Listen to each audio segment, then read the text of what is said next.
Let's go on an adventure, let's go on an adventure, let's go on an adventure. Come on. Let's go already. No, no, no. It's raining outside. Why can't you be more like Aqua? She's been in a great mood ever since it started raining. While Megumin had been very reasonable and mature lately, she was throwing a fit today, unusually enough. That's because rainy days are auspicious days for Axis followers. Besides, isn't Aqua always in a good mood? Aqua, who had been glued to the window and happily humming to herself all morning, griped. Excuse me? Could you please not talk about me like I'm some overly excited child with no worries all year round? I could put Axel in the middle of a lake if I wanted to, you know. So you'd better cut it out unless you want me to turn this city into a sanctuary for my followers. Now that I think about it, that actually wouldn't be such a bad idea. I could even start taking naps at the bottom of the lake during the summer when it gets too hot. I swear I will fill the lake with frog eggs if you ever do that. Darkness, who was knitting on the couch, suddenly chimed in. I understand how gloomy things have been after all the rain we've been getting lately, but relaxing at home isn't so bad every once in a while. Megumin, I'll join your daily routine later, so let's just enjoy this time we have until the rainy season ends. She then picked up KonoSuba, who had been eyeing the ball of yarn on the table, and set her in her lap with a smile. Really, Darkness? How dare you speak ill of the rain in my presence? More importantly, what have you been knitting anyway? If you're trying to make a rag, I can make you one in 2 seconds. Gimme that. This isn't a rag. It's a scarf and, Aqua swiped the knitting needles and yarn out of Darkness's hands before she could even finish her sentence. Sniff Lou. Watching the fruits of my labor become a rag is heartbreaking, but what hurts the most is admitting that Aqua's even quicker at knitting than I am. The mysterious item, which Darkness had been knitting for days, was becoming a rag in record time, causing her eyes to well up with tears. Out of nowhere, Megumin slammed her hands against the table. Listen, Kazuma. We are adventurers. Hardened career adventurers like us don't lock themselves inside because of some stupid rain. I take offense to that. How about I make it rain all year round over Crimson Magic Village? Then we'll see how stupid it is. The Crimson Magic Clan can use magic that controls the weather, too. You can't scare me with idle threats. Megumin snapped back at Aqua's teasing remark. Oh, come on. What has gotten into you today? Can we at least wait until the rainy season is over? I'll go on as many adventures as you want after that. Do you promise? The rainy season's going to be over in a few days, you know. Megumin sent me a dubious gaze. When the rainy season is over, then maybe, next year. There is still plenty of time to go on adventures this year. Here, I'll give you a coupon you can use at the pub if you come with me. Fed up, Megumin pulled a ticket out of her thin purse and waved it at me. I wanted to tell her that she was the only one who'd bend over backward for a stupid coupon. Hey, Megumin, do you want to watch this weird mushroom growing on the window frame with me? It started sprouting at the beginning of the rainy season, and sometimes it glows, too. Hold up. That's not just an ordinary mushroom. What do you mean, sometimes it glows? Curious, I tried to take a peek at the mushroom Aqua was staring at until Megumin suddenly ripped it off the frame. Let me see. Oh, hey. Let's have this with dinner tonight. Hey. Megumin, what the hell? We were just starting to have a connection. Every time I sprayed it with the spray bottle, it would dance. Yeah, that was definitely not a mushroom. If you guys aren't going to go on an adventure with me, I'll just leave on my own. Would you be okay with that? What will you do if it ends up being the coolest adventure ever? Go ahead. Knock yourself out. Have the biggest, most amazing adventure of your life. After I replied without a care in the world, Megumin's eyebrows slowly rose. You're free to head outside and play as much as you want, but make sure to be back by dinner, okay? Make sure to bring me a souvenir if you go anywhere. I cannot believe you guys. Fine. But you'll be sorry that you didn't come. And that was the beginning of our short-tempered wizard's adventure. 1. And that is why I am looking for new party members. Everyone here is serious about being an adventurer, so maybe you'd be better off asking your friends if you just want to goof around or play adventurer. I was at Axel's Adventurers Guild. I had just started my adventure and already hit a wall. What do you mean, play adventurer? I told you I'm being serious. You know how powerful I am. I admit it was hard to find people to join me when I first started, but I am a high-level archwizard now with a track record to prove it, and now I am offering to help novice adventurers on their quests. I believe Mr. Satu's party is the best team to bring out your full potential, but I'll see what I can do. Don't get your hopes up though, okay? The receptionist then began walking away. If possible, I'd appreciate it if they were high-level or advanced-class adventurers like me, too. This is a town for rookie adventurers. I said don't get your hopes up. After ignoring my request, the receptionist pinned an ad on the bulletin board for me, then returned to her spot behind the counter. 3 hours later. Excuse me. Sorry for bothering you, but not a single person has invited me to join them on their quest yet. I'm not surprised. I started to pester the receptionist again after growing irritated that nobody had come to me with any offers. Everyone must be intimidated, since I am the most powerful spellcaster in the world, huh? I will simply have to go talk to the adventurers myself. Anyone you recommend? Oh, I recommend a she, that person over there who quickly looked away after hearing our conversation. Andy, the gentleman over there who is looking at me with his fingers clasped together as if he is begging me to be quiet. And, the receptionist paused. Curious, I restlessly followed her gaze until I noticed the next successor to the Crimson Magic Clan leadership glancing in our direction. Anyone but her, please. Why? Yun rushed over, large tears bubbling in the corners of her eyes. What's the point in having 2 archwizards in the same party? Anyway, I am surprised you still haven't formed another party after getting back from Crimson Magic Village. What's going on? I asked with a sigh. Yunyun had returned home to undergo the trial to become the next village chief and had just gotten back to town the other day. The first day she was here, everyone at Axel's Adventurers Guild had been fawning on her, surprisingly enough. I told her nobody would turn her down if she asked them to join her party, yet here we were. About that. I tried to invite a few people to join my party, but the timing just wasn't right. The timing? You know how some people are. I'm talking about the ones who arrive at the guild early in the morning for a quest. They come prepared with a full party, right? So I can't just squeeze myself into their group and ruin their plans for the day. And once they get back from the quest, they're exhausted, so I don't want to bother them. You're always so considerate about the weirdest things. All you have to do is tell them to let you join their party. They would immediately welcome you without even giving it a second thought. Why don't you just go look at the ads on the bulletin board and join someone looking to form a party? Spellcasters and healers were in relatively high demand, since there weren't as many of them. I highly doubted there wasn't at least one ad looking for someone like her. I checked out all the ads on the bulletin board, but everyone seems to be looking for a spellcaster, and as you know, I am an archwizard. Who cares? An archwizard is nothing more than a high-level spellcaster, right? Ugh. You just like being a pain in my butt, don't you? I placed my hands on Yunyun from behind as she awkwardly squirmed, then pushed her forward for all the guild members to see. Does anyone need an archwizard? This high-level Crimson Magic clan member is looking for a party to join. She can use intermediate magic, advanced magic, and can even teleport. The crowd grew excited. Seriously? Yunyun's looking for a party. Oh, our party is a relatively high level compared with others in town, so I think we'd be a good match for you. Not so fast. Your party already has a spellcaster. We want someone who can use magic too. We're an all-girl party, so I think you'd fit right in, Yunyun. There were so many people shouting that it was hard to make out every word and hear who was saying what. And as a bonus, I, the master of explosion magic, shall join you on your quest as well. Now come, gather here, all those who wish for us to join you.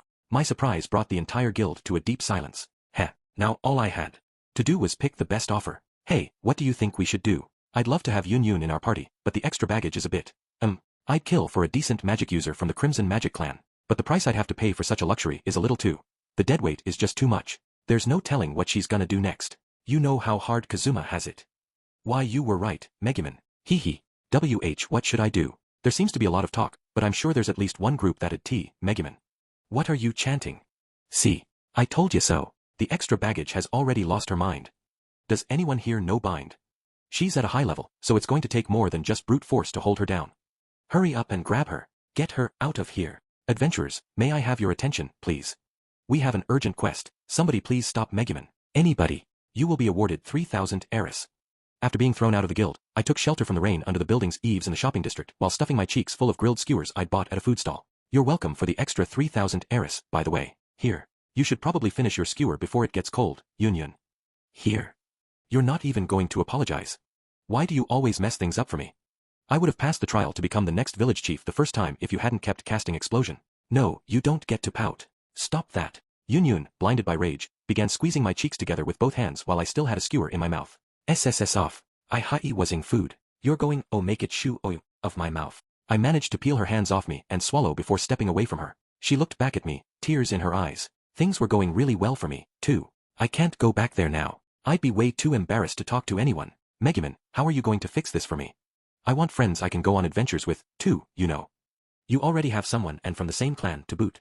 Me, the friend responsible for putting that heiress in your pocket. Seriously, I do not understand how you are still complaining. Shut up, Miss 3000 heiress. Ow. Quit it. I suddenly realized something while putting Yunyun in a headlock for the rude nickname she had given me. I was too well known in this town. But what if I traveled to a place where nobody knew our bad reputation? Now that I think about it, Megumin, why did you suddenly start looking for a new party to join? What happened to Kazuma? Did something happen? Megumin. After coming to this revelation, I placed a hand on my curious friend's shoulder and, so that's the plan. Understand. Oh, I understand, just how stupid you are. Yunyun, eyes crimson with agitation, lashed out at me the moment I finished explaining things. Hey, I thought we were friends, and I thought girls stuck together and consoled each other. Yeah, I know how you feel. I can't believe that jerk Kazuma would do such a thing. Come on, let's go get something to eat. My treat. You know, stuff like that. Real friends aren't so shallow. Besides, I sympathize more with Kazuma than you. Because, like, Yunyun exaggeratedly gestured broadly at everything around her. Because we're inside a castle. She yelled, on the verge of tears. Did the warm tea help you calm down yet? Oh, excuse me. Another cup, please. We were inside the royal castle far away from Axel. After Yunyun teleported us to the capital, we were shown into the parlor like celebrities, being VIPs and all. Yes, I'm feeling a lot more relaxed now. I'm sorry for yelling. I apologize for all of this. She tricked me into bringing us here. Please spare my life. What are you talking about? They're not going to kill us just for stepping foot inside the castle. Yun gulped down the tea the elderly butler had poured for her all at once, then stared at me with a piercing gaze filled with suspicion. It appeared she was having some trust issues after she had nonchalantly brought us here at the request of her trusted friend, me. Don't worry so much. We only came here to invite one of my lowly grunts on our adventure. One of your lowly grunts? Megumin, I've got a really bad feeling about this. The elderly butler poured me another cup of tea, ignoring the fact that Yun's face had turned deathly pale. Please have another cup of tea, Lady Megumin. Are you finished with dessert? I will take the rest with me. Could you put them in containers for me, please? They should make good souvenirs for my friends back home. Have you no shame? Ahem. Sorry for yelling again. All of a sudden, there was a knock at the door while Yun was embarrassingly hunched over, and on the other side of the gently opened door was none other than... I knew it. Yun's expression was clouded with despair as tears welled in her eyes. Boss, Yun, allow me to welcome both of you to the castle. Also, please allow me to properly introduce myself to you, Yun. You may remember me as Illis, the thief, or the granddaughter of the capital's Kirimandonia. But that was just a cover for my true identity. My real name is Iris. Iris Stylish Sword Belzerg. Iris said, grinning broadly from ear to ear with Claire and Lane at each side. So we're here to ask if you would like to go on an adventure with us, and, of course. Iris was so excited that she couldn't even wait for me to finish my sentence. I will not allow you to do something so foolish, Lady Iris. Yes, Lady Iris, you mustn't do something so rash. And, Miss Megumin, please stop inviting her on your silly quests. They each tried to stop her, but Iris suddenly steeled her face and, Claire, I understand that you are only saying that because of your loyalty to me and because you care about me.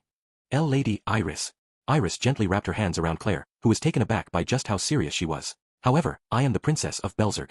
I am the first princess of a nation known for martial arts. Claire, I want you to believe in the one you serve. I know you two have worked hard protecting me over the years, but I am the Dragon Slayer now. It is my turn to protect you, Claire. As the Princess of Belzerg, I shall protect this country from all that is evil. Lady Erythreus. Claire, ugly crying with tears streaming down her cheeks, latched on to Iris's hips. This is the happiest I have ever felt in my life, Lady Iris. Very well. I, Claire, will say no more. I will trust you and pray for your safe return. Claire then buried her face in Iris's chest, wailing as the tears continued to fall. Although her dress was now damp and she wore a slightly troubled expression, Iris softly clenched her fists. Yes. No, Lady Iris. Not, yes. And Claire, you mustn't let her fool you like that. What part of her speech convinced you that she needed to go on an adventure? Oh yeah, now that you mention it. Lady Iris, there is no imminent threat to our nation right now, so there is absolutely no reason for you to go out and defeat any monsters yourself. Claire insisted, straining her voice and standing back up after Lane brought her back to her senses. Iris looked at her two loyal retainers with a sorrowful gaze. Claire, Lane, can I ask you a favor? Anything for you, Lady Iris. Do not listen to her, Claire. Lady Iris, where did you learn to be so cunning? Please stop this. You are going to give me a heart attack. Seriously though, where did she learn to be so cunning? Relentlessly attacking someone's weak point was dirty and something only a NET would do. Even though they weren't related by blood, I suddenly found myself thinking about how similar they had actually become. Unlike her counterpart, Claire, Lane was still showing no signs of yielding. That is, until Iris puffed out her cheeks in a pout and used her secret weapon. I'm not sure I like either of you anymore. What are you saying, Lady Iris? Claire stopped breathing. Please do not say such a thing, Lady Iris. I beg of you, take it back. Lane was close to a breakdown while holding up Claire, who had suddenly passed out. Iris sighed. Fine. You win. If that wasn't enough to persuade you, then I'm simply going to have to come up with something else to convince you too. Lady Iris, are you claiming you were trying to persuade us to let you go by saying that? I, Lane, will not allow it no matter what you do. I have already had my pay cut enough because of you running away. Lane got into a stance, waiting for Iris's next move, as if it could come any second. I would like for you two to join me at the training grounds. Come. What? Lane, still bracing herself, curiously tilted her head to the side for a few moments, until her face suddenly went pale. I am going to prove to both of you that no monster would stand a chance against me if... Enjoy your trip, Lady Iris. Lane was reverently bowing before Iris could even finish her sentence. 3. Make sure to smooth things over with your guards later, okay? Because if you don't, they won't even let us through the gate next time. Anyway, I see that you've gotten a lot more aggressive. I'll make sure to get them souvenirs before returning. There are many things in the outside world that could benefit me. Today, for example, will surely prove to be a lesson in social studies. After leaving the castle, we decided to take Iris, in her high spirits, to the Adventurers Guild. Anyway, there are a lot of fearsome monsters around the capital. I get that you are strong, but you cannot let your guard down, okay? You count on us if you ever find yourself in a pinch. After all, you have two very well-known Crimson Magic Clan members at your side now. Thanks. I can only use a limited range of attack spells, so I am looking forward to seeing all the spells you can perform. Oh, I don't really like crafty spells, so I am probably only going to end up showing you one. You'll need to ask Yun if you want to see a wider variety. That was when it suddenly hit me. One of us here had been oddly quiet this whole time. What's wrong, Yun? You are being awfully quiet today. The moment I spoke up, Yun promptly kneeled down on the ground and lowered her head before Iris. I understand this doesn't excuse my actions, but I didn't know. Please forgive me. This was all Megumin's fault for the most part. Where did that come from?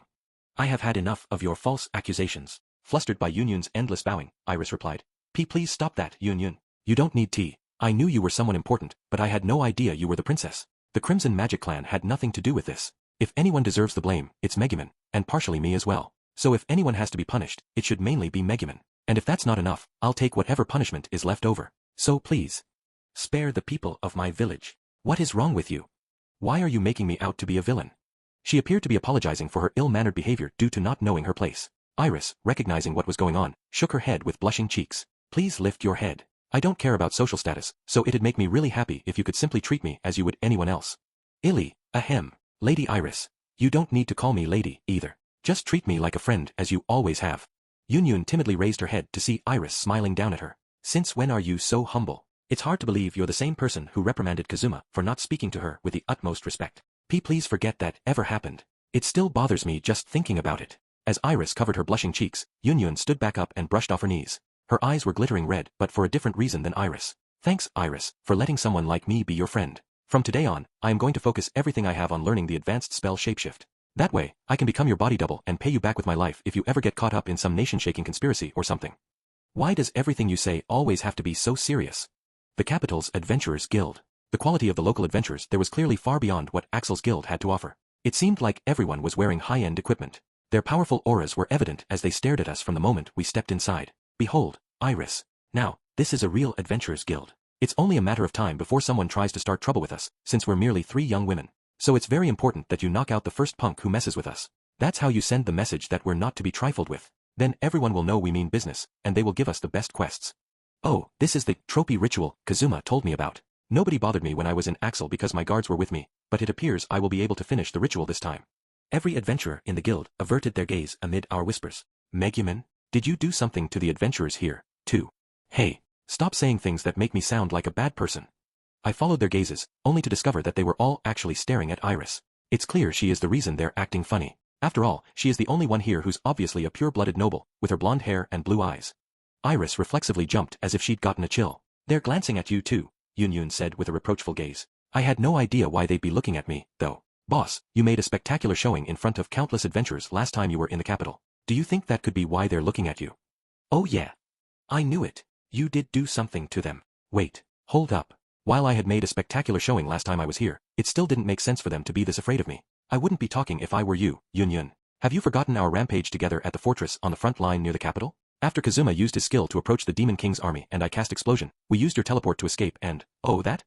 But I only played a supporting role. There's no way that'd make them afraid of me. She was right. It was bizarre that they'd be avoiding us like this simply because we played a huge role in defeating the Demon King's army. It looked like I was simply going to need to grab some random adventurer to ask what was going on. Just then. Haha. As assertive as always, I see. They're afraid of you for a different reason though. A massive man with a cross-shaped scar on his nose, who seemed to have been casually drinking since noon, suddenly greeted us from the table to our side. Sitting on his right was a beautiful woman, who had a penetrative gaze and probably a strong will to go with it. On his other side was a man with an axe hanging over his shoulder, who was smiling at Yunyun and me. Don't get fresh with me, you creep. You don't know me. Go bother someone else with your cheap pickup lines. Oh. All 3 adventurers were taken aback for some reason. That was when, all of a sudden, Yunyun's expression lit up. Rex, Sophie, Terry. Oh, it appeared these 3 were Yunyun's acquaintances. Since when do you have friends who are adventurers, Yunyun? Color me surprised. Well, I'm sure you have a lot of catching up to do, so Iris and I will head out to give you guys some alone time. What the? How can you be so cold? Shouted the man called Rex with a flustered tone. Oh, are you the guy who fell and cried after being hit by my explosion shockwave during the battle against the Demon King's army? Sorry about that. But we were in the middle of war, so is it really my fault? No, I have no idea who you're talking about. We used to be adventurers in Axel. Remember when you first came to the city looking for people to join your party? We fought a demon together, and then we invited you to join our group and come with us to the capital. Did something like that really happen? Yunyun elbowed me in the side as a question mark appeared over my head. Seriously? Did you forget? Remember when that demon host appeared in Axel, and some adventurers fought with us? And we captured the beginner's bane together. Oh yeah. Oh, now I remember. Rex is the guy who said I was all talk and kept insulting me. Running into you here must be fate's way of telling me it's time for revenge. Let's do this. Bring it on. Why would I fight you? I apologized about that after we defeated the demon, right? More importantly, how are you forgetting what happened after that? I finally remembered what had happened for the most part. Yes, It was before I'd formed a party with Kazuma and the others. I vaguely recalled these adventurers apparently being on par with the hero of the Magic Swords party in terms of skill. If it isn't Rex, the guy who begged me to join his party. Long time no see. Are you famous yet? I wasn't that obsessed with becoming famous. But actually, we are somewhat well known now. Not as famous as you, though. Oh? You've heard of my exploits? Well, they did write about me in the newspaper, after all. So what do they say about me around these parts? That actually has to do with why everyone's so afraid of you. I heard that you and some young man named Kazuma were going around calling people punks and starting fights just because you didn't like how they looked. Oh. Now that he mentioned it. Oh yeah, Iris was there, too. Those 3 punks had it coming. Phew. Now I get why everyone's looking at us like this. So it is your fault. Iris and Kazuma once had their bodies swapped due to a divine relic, and Iris, inside Kazuma's body, started a fight with some ill-bred punks. Oh. So that was where the boss's bad reputation came from. It appears I am partially responsible as well. Surely, there must be something I can do. Rex spit out his booze when he saw Iris's troubled expression. Lady Iris. Ah yes, this was the imperial capital, after all. I swiftly waved Iris over. Iris, I am pretty sure there isn't a single person in this city who doesn't know your face. In other words, they are probably just as afraid of you as they are of me. While watching me. Whisper into Iris's ear, Yun suddenly muttered. The reason I can't form a party isn't because of the people I hang out with, right? We headed to the guild's reception desk after saying goodbye to Rex's party, who had started acting weird after realizing Iris was with us. Welcome. What brings you to our humble guild today? Screeched the young man in a nervous, hoarse voice. We are looking for a quest that screams adventure. One with a powerful enemy and a good reward, but also somewhere you could walk to from here. Oh, our guild does not have any quests like that. A sweat droplet slid down his cheek as he frowned at my request. You're asking too much from him. Excuse me, are there any quests nearby we could try? We'll do anything. And Yun, having butted in, glanced at Iris to her side a few times. Something extremely safe. A quest where we didn't have to get dirty would be ideal. This is an adventurers guild, so there aren't any safe quests. The receptionist continued showing reluctance until Iris leaned over the counter with glittering eyes. Then tell me where the Demon King's generals are. Allow me to put an end to them. Please don't. My head would roll if I sent you somewhere so dangerous, regardless of if there was a general or not. The fact that you could probably even defeat them is in itself a problem as well, Lady Iris. It appeared the receptionist had realized Iris was not like the other adventurers. Someone as irregular as Iris probably could defeat the Demon King's generals, so I could see why Kazuma kept saying we should just let her defeat the Demon King. You have my deepest apologies, but our guild does not have any quests fit for you, lady. But right as the receptionist was reverently lowering his head and apologizing. Why? I thought this was an adventurers guild, and I am trying to make a request. For the last time, we cannot accept jobs based on uncertain data. I've never even heard of a king toad. When I looked over, a middle-aged man wearing glasses, who appeared to be a client, was arguing with a woman behind the receptionist counter. The king toad is real. The only reason there are few eyewitness accounts is because every party that finds it is completely annihilated. According to my research, all signs point to this extraordinarily gigantic frog appearing during the rainy season. Defeating it will benefit this country as well. It seemed the guild had denied the man's request, but their conversation piqued my interest, especially the part about a king toad. I simply couldn't ignore it after all I had been through with frogs. I walked over to the man, who was still rambling about it. Hey, I'm a member of the Crimson Magic Clan, and I just happened to be walking by. Do you think you could tell me a little more about the job? For, my name is Burton, and I research all forms of life for a living. I decided to first hear what he had to say at a table in the corner of the guild. The wildlife biologist, who introduced himself as Burton, was apparently well known at the capital for being a little off his rocker. I see. So, you study monsters and investigate their weaknesses? That's not weird at all. If anything, it's probably something the kingdom should be looking into and funding. He shot me a quizzical gaze after I told him how I felt about his research. No, I don't research monsters' weaknesses. I look for the answers to questions all people have. Why do cabbages fly? Why are sorry the only fish that are raised on farmland when there are so many other fish in the sea? Nobody cares about stuff like that. It is just common sense. Things you pick up on as a child. I am actually kind of curious. Yun showed interest, probably since she had no common sense and was off her rocker as well. Iris appeared to feel the same way, too. Why do cabbages fly? No clue. Perhaps it's pure motivation or courage or some kind of magic. Maybe they just feel like flying. More importantly, Iris glared at Burton with tears in her eyes thanks to his ridiculous reply, despite being the one who had brought it up. Are you familiar with the creatures known as snow sprites? They say killing them makes spring come more quickly, and defeating the monster I am searching for, the king toad, could end the rainy season quicker as well. Iris's curiosity seemed to have overcome her disappointment. Burton, I would like to know exactly what evidence you are basing that on, said Iris, brimming with curiosity. Burton fussily knitted his brow. If you have a question, you will refer to me as Professor. Professor, how do you know defeating the king toad will hasten the end of the rainy season? I don't. But every rainy season, I hear it croaking day and night, so I figured it's probably some sort of rainmaking ritual. Stop. What do you think you're doing? I am a customer, complained Burton as Iris pulled his glasses down his nose. But Yun, who had been listening in silence all this time, curiously tilted her head to the side. So you want us to defeat the King Toad to prove that your hypothesis is correct? Is that it? Nah, I don't care about the hypothesis. I just hate the rain. It's always damp and humid this season. All I want is for you to make it stop raining. There is someone in Crimson Magic Village who can control the weather, so maybe you should go ask them instead? Burton firmly pushed his glasses back up his nose in response to my suggestion. Do you realize how long it would take me to get there from here? There was actually a reason I came all the way to the guild to ask for help. I need it to be sunny tomorrow no matter what. Despite how unreasonable he had been with her already, Iris still couldn't help but ask why. Is there some grand reason why it has to be sunny tomorrow? We might undertake this quest depending on the circumstance. There's this broad Barbera at the pub I've been trying to get with for forever now, and she said she might as well go out with me tomorrow if it's sunny. Hey. What is wrong with this kid? Burton kicked off his chair and leaped back in an attempt to save his glasses from Iris snapping them in two. It appeared this middle-aged man was the only person in the guild who hadn't realized that Iris was the princess. Our neighborhood archpriest of the Axis Church hung some sort of paper doll outside the window at home to ward off the rain, so it will most likely be sunny tomorrow. She's probably already bored of the rainy season, since her decorative mushroom is gone now. What kind of ridiculous superstition is that? Doesn't sound plausible at all. Aqua wasn't right about much, but she was always good at predicting the weather for some reason. Nothing you've said so far has sounded plausible, either. Burton firmly pushed up his glasses as Iris berated him. What is wrong with this girl? Ugh, I hate kids. Pesky brats always ask me for proof and reasons for my hypotheses. What is wrong with you? I have had enough already. Please tell me exactly why you think defeating the King Toads is going to make it stop raining. Just a hunch. It's my gut feeling after being a biologist for so many years. How reliable. Yun turned to me and said, Hey, Megumin, I've got a bad feeling about this. There's something wrong with this guy. Maybe we should look for another, safer quest. I get it, but what are you going to do about that? I pointed to my side. Very well. We accept this quest. Now, let us go defeat this King Toad. And if it is sunny tomorrow, I will admit you were right. I don't care if some brat thinks I'm right. What is your problem? Ugh. Despite being enraged, perhaps for being treated poorly for the first time in her life, Iris accepted the quest without even asking us first. 5 Union's gut instinct turned out to be right. Look, Scholar Megumin. This plant-type monster Allron first captures its prey with its vines like this, then plants its seed in them before releasing them. This is the evolution and intelligence of a plant-type monster that is permanently stuck in one place. Ah, Burtuan, it's seeding you. It's planting seeds on your back. We were in a forest slightly away from the capital where a monster that resembled a young woman growing out of a flower bud was attacking Burton. Wait, Union. Allrons are not that dangerous. They even laugh while seeding their prey to help calm their nerves. MWA ha ha ha ha. MWA ha ha ha ha. What's calming about that? That's the scariest laugh I've ever heard.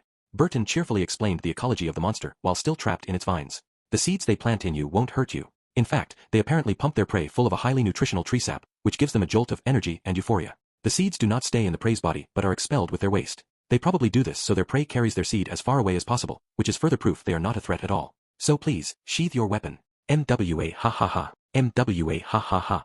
It's injecting you with something, Burton. What should we do, boss? If we don't act fast, Burton could.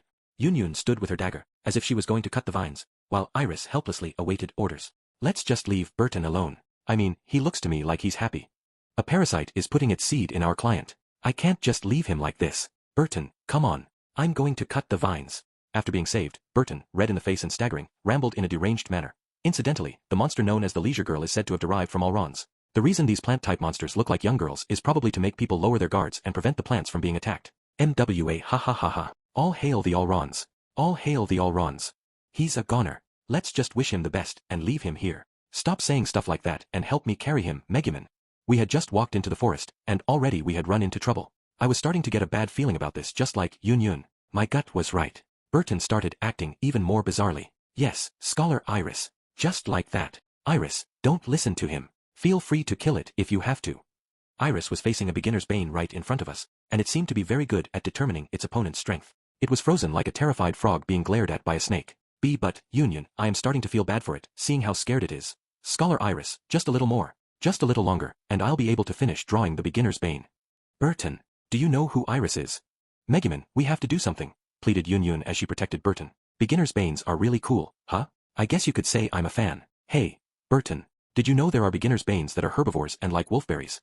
Fascinating. I would love to have a discussion on beginner's banes later if, Light of Saber. As if she had had enough, Yun scared the creature off with magic. We ran into one new monster after another as we plowed ahead. Scholar Iris, I was wrong about you. I first thought you were nothing more than a spoiled brat who did not know hardship, but you're tough. How do you feel about working for me from now on? You could even be my Livian personal assistant if you're lucky, Burton suggested like an idiot while being protected by a literal child. Thank you very much for the offer. I will make sure to keep that in mind if I ever find myself homeless, said the princess, an even bigger idiot, as she easily slaughtered a massive tree monster, an elder treant, with a very expensive-looking sword. The country would be in ruins before Iris would ever be homeless. Pest. Megumin. What if we killed this guy and made it look like an accident? I bet we might be able to get away with it if we told Claire what he just said. I think it's important we protect our friends from bad people like him. Could you not say that with a straight face? You're scaring me. Besides, I'm sure he'd get the death penalty if we just told Claire what he said. Contrary to our whispers, Burton and Iris sounded like they were having the time of their lives in front of the Trent's body. Is that so? Perfect. Allow me to teach you biology, then, as a possible future candidate for my assistant position. Elder Trent's branches make great firewood. Drinking tea boiled in a pot over it can make you feel like you're on top of the world, so I recommend taking a few branches for yourself. That's so interesting. I should bring back a few for Claire and Lane. Yun promptly dashed forward and punched Burton in the face. After a long journey, we eventually arrived at the swamp in the depths of the forest. Scholar Yun, my dear, please use your ice magic on that Scarosaurus. Ice magic. Okay, this is the first time you've ever given any decent advice, but I'll give it a try. Freeze gust. A white frost covered the Scarosaurus's bull-size reptilian body, and that didn't slow it down at all. Burton. The monster let out an ear-piercing roar, as if it had grown even stronger. That's because the Scarosaurus is immune to ice magic. But that doesn't matter. Look. Its scales are turning a brilliant azure. Why? Because it's absorbing your magic and turning it into its own. Look how beautiful and vivid its colors are. Wow, Burton. It really is a beautiful blue. Burton. How stupid are you? Please stop making things worse than they already are. And, Iris, stop encouraging him. Burton pushed up his glasses before lashing out at Yun for insulting him. How dare you call me stupid? I am a wildlife biologist. Listen, if you kill this monster after changing its scales to blue, they will remain blue. They go for double on the market like this. Professor Burton, do you know about any other materials we could sell like this? If you want, I wouldn't mind calling you Daddy for the rest of this quest if you tell me. Megumin. What is wrong with you?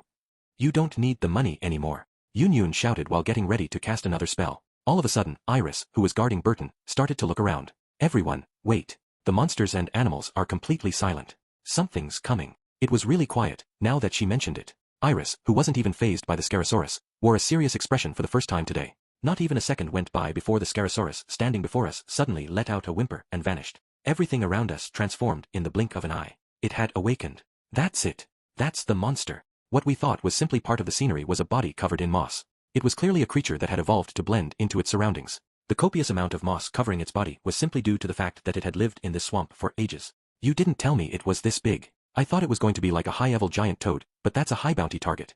The colossal frog, which this self-proclaimed biologist, aka Nutjob, had decided to call the king toad for some reason, was, I'll take the front. You cast magic from the rear. It was essentially as big as our mansion.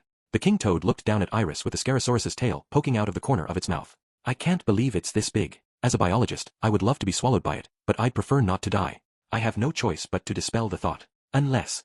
We are in trouble right now, if you haven't noticed, so I would prefer it if you would stop acting like the crusader in my party. Iris, make sure you do not get stepped on. Yun, I am counting on your ice magic. Frogs should be weak to the cold. I shoved the restless madman out of the way while giving orders. Hey, are you sure it's weak to ice magic? I mean, Burton just tricked me a few minutes ago. Heh, wouldn't you like to know? That Scarosaurus also lived in this swamp, but it was strong to ice magic. Do you think the king toad could possibly be strong to ice magic, too? If you want a hint, you'd better start calling me Professor Burton and, Professor Burton, allow me to teach you about the Crimson Magic Clan's biology. We are very short-tempered as a whole, and we are also extremely aggressive and relentless. King toads are weak to ice. It should slow it down, so all you need to do is use lightning magic afterward to defeat it. Yun began casting a spell while Burton was giving in to my threat. Exterion! Until Iris suddenly swung her sword as if to counter the king toad's swiftly extending tongue. The slash roared as it severed the beast's tongue. But the king toad has amazing regeneration capabilities. It can recover from a small injury such as that in a matter of seconds. You can read all about it in the issue of Professor Burton's Biology for Dopes from 2 years ago, so be sure to pick up a copy if, stop selling. Iris, do you have any stronger moves you can use? You know, like the one you used to defeat that dragon. I think now is probably a good time to unleash your true powers. Iris frowned at my suggestion with a troubled gaze. I'm sorry. I wish I could, but I cannot use that move without the Belzerg family heirloom, the holy sword. Why don't you have it on you today of all days? You should carry it with you at all times. B because the sword's grip smells bad. It has been passed down in my family for generations. Megumin, Iris, this is no time to be arguing. I turned my gaze back to the frog, only to realize that its severed tongue was beginning to regenerate. Yun, we need to get out of here. Cast teleport. That thing is just too big. We can come back some other time. Oh, okay. Exterion.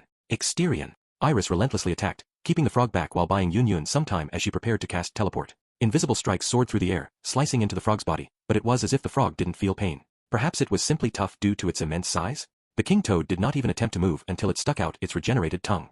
Wait. What do you mean, come back some other time? Are you saying you're not going to defeat it today? What was wrong with him?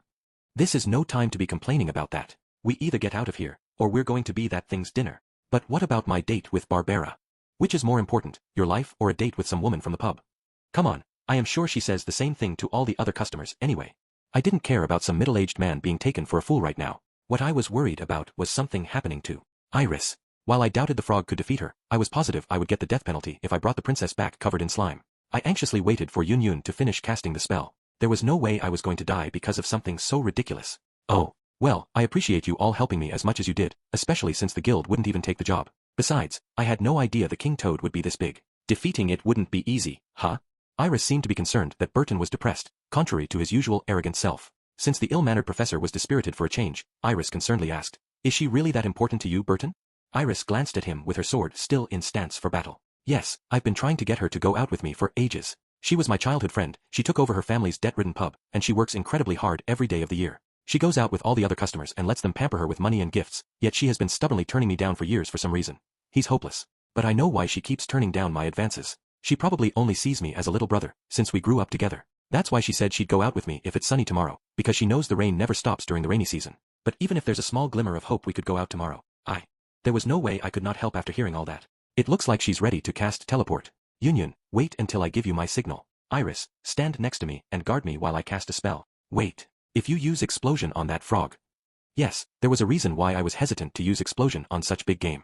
You don't need to worry about me, boss. Claire will cover for you if I end up getting frog juice all over me, said Iris with a smile, as if she knew what I was worried about. Very well. Let our first adventure together go out with a bang, and covered in frog juice. Now that I think about it, I was covered in frog slime during my first adventure with Kazuma and Aqua, too. Anyway, let's blow this thing up, go home, and take a bath. I'm fine with taking a bath together, but please don't compare our bodies and get mad at me again, okay? Ouch. Stop throwing rocks at me and cast the spell, shouted Yun Yun while still ready to cast teleport at any time. Can you really defeat it? Muttered Burton in a daze, so I decided to let my spell do the talking. While I began casting explosion, the king toad extended its tongue to attack Iris a few times, but it soon learned that sticking its tongue out would result in a severed appendage, so it lowered its stance as if to charge its next attack. A wry smirk curled Burton's lips as I finished chanting my spell. Since you taught us a lot about monsters today, allow us to return the favor by telling you how women think. The reason Barbara was only turning down your advances was because, before I could even finish my sentence, the king toad leaped into the air, as if it was trying to crush me with its massive weight. Explosion. 6. I'm back. Oh, hey. Kazuma welcomed me home from the couch he was lying on. Sitting next to him was Aqua, who was tenderizing his back with her fists while wailing. You're late today. Where were you? You didn't do anything weird like Aqua, right? Apologize. Tell the Megumin doll you're sorry. What the?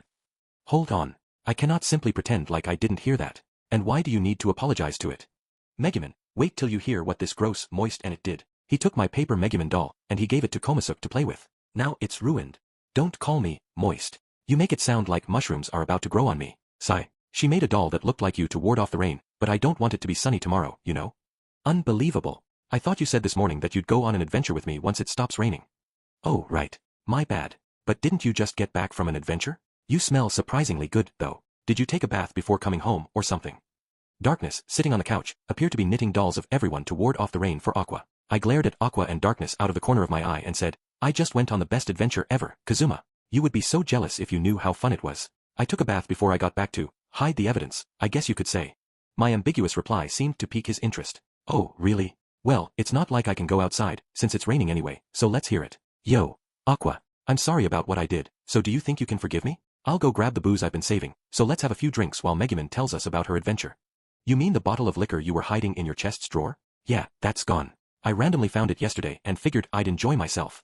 I watched in disdain as they began to grapple until, all of a sudden, Darkness apparently pricked her finger with a needle. She stared at the wound as if she was disappointed it wasn't bleeding. I would love to hear about your adventure as well, Megumin. I noticed you've been doing your daily routine at the lake in Axel lately, but did you decide to go farther out today? Darkness sweetly smiled at me as if she was enjoying the relaxing rainy day. I did, but it's a long story, so I'll tell you about it during dinner. It's a story of how we defeated monster after monster before eventually helping a man get the woman of his dreams. Before we talk about that, however, I need to ask Aqua for a favor. I smiled at Aqua and Kazuma, who suddenly stopped fighting. Do you think you could make Aqua, Kazuma, and Darkness dolls, too, to ward off the rain? Because I need it to be sunny outside tomorrow just in case. One I looked down from the balcony of the most magnificent mansion in all of Axel and saw a beautiful blonde woman talking to herself as she relaxed on the bench. It must be hard being a commoner, always working day in, day out. Yes, madam, a young blonde maid replied. The blonde noblewoman opened her newspaper. Hee hee. Well, well, the man, who used to struggle defeating a single goblin, has now made the front page. He's grown. Yes, madam. The beautiful woman scanned through the article, then threw the newspaper on the table and grabbed her glass. She brought the expensive-looking wine to her nose and indulged in its aroma, while her maid fanned her until she listlessly tilted her glass to the side. Cough. Hack. Cough. Are you okay, madam?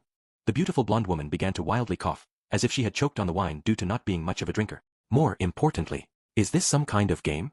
Oh my, if it isn't Megumin. Here, put on this maid outfit. You'd look so cute in it. The woman laughing with a glass of wine in hand was Priestess Cecily of the Axis Church. And the maid. Good morning, boss. Madam Cecily said she wanted to play snobby rich girl and asked me to be the maid. Iris was still fanning Cecily while wearing her maid uniform. It reminded me of when my NEET housemates were pretending to be celebrities. Was everyone I associated with like this? Cecily, you do realize that your head will literally roll if someone from the castle sees you like this, right? Authority doesn't mean much to the Axis Church. But, Iris, let's just make this our little secret, okay? Yes, madam. Iris seemed to enjoy being the one who served rather than waited on for a change. Seriously, though, what are you doing? Cecily, you're the head of the Axis Church in Axel, right? Do you really have so much free time that you can sit around and play games like this? How can you say such a thing, Megumin? Of course I have things to do. I'm simply putting them off and playing with a pretty little girl. That's even worse. It had been surprisingly sunny recently, despite the rainy season not being over yet. I'd be thrilled if it was because of our adventure the other day, but I had to wonder if Burton was able to go on that date he was talking about, because it'd make all that hard work worth it if he did. By the way, boss, forgive me for asking, but what brings you here today? Are you going on another adventure? Yeah, I was thinking about it. I didn't want to let a perfectly sunny day go to waste, so I figured I would take on a quest with Yun Yun, but she wasn't at the guild, surprisingly enough, so I was wondering if she was here. More importantly, what are you doing here, Iris? While I know the teleporter can send you to different towns, that still doesn't explain how you got out of the castle.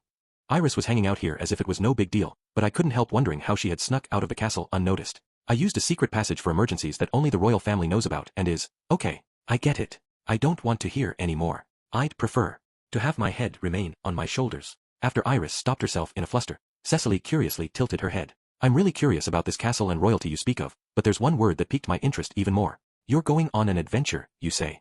Yes.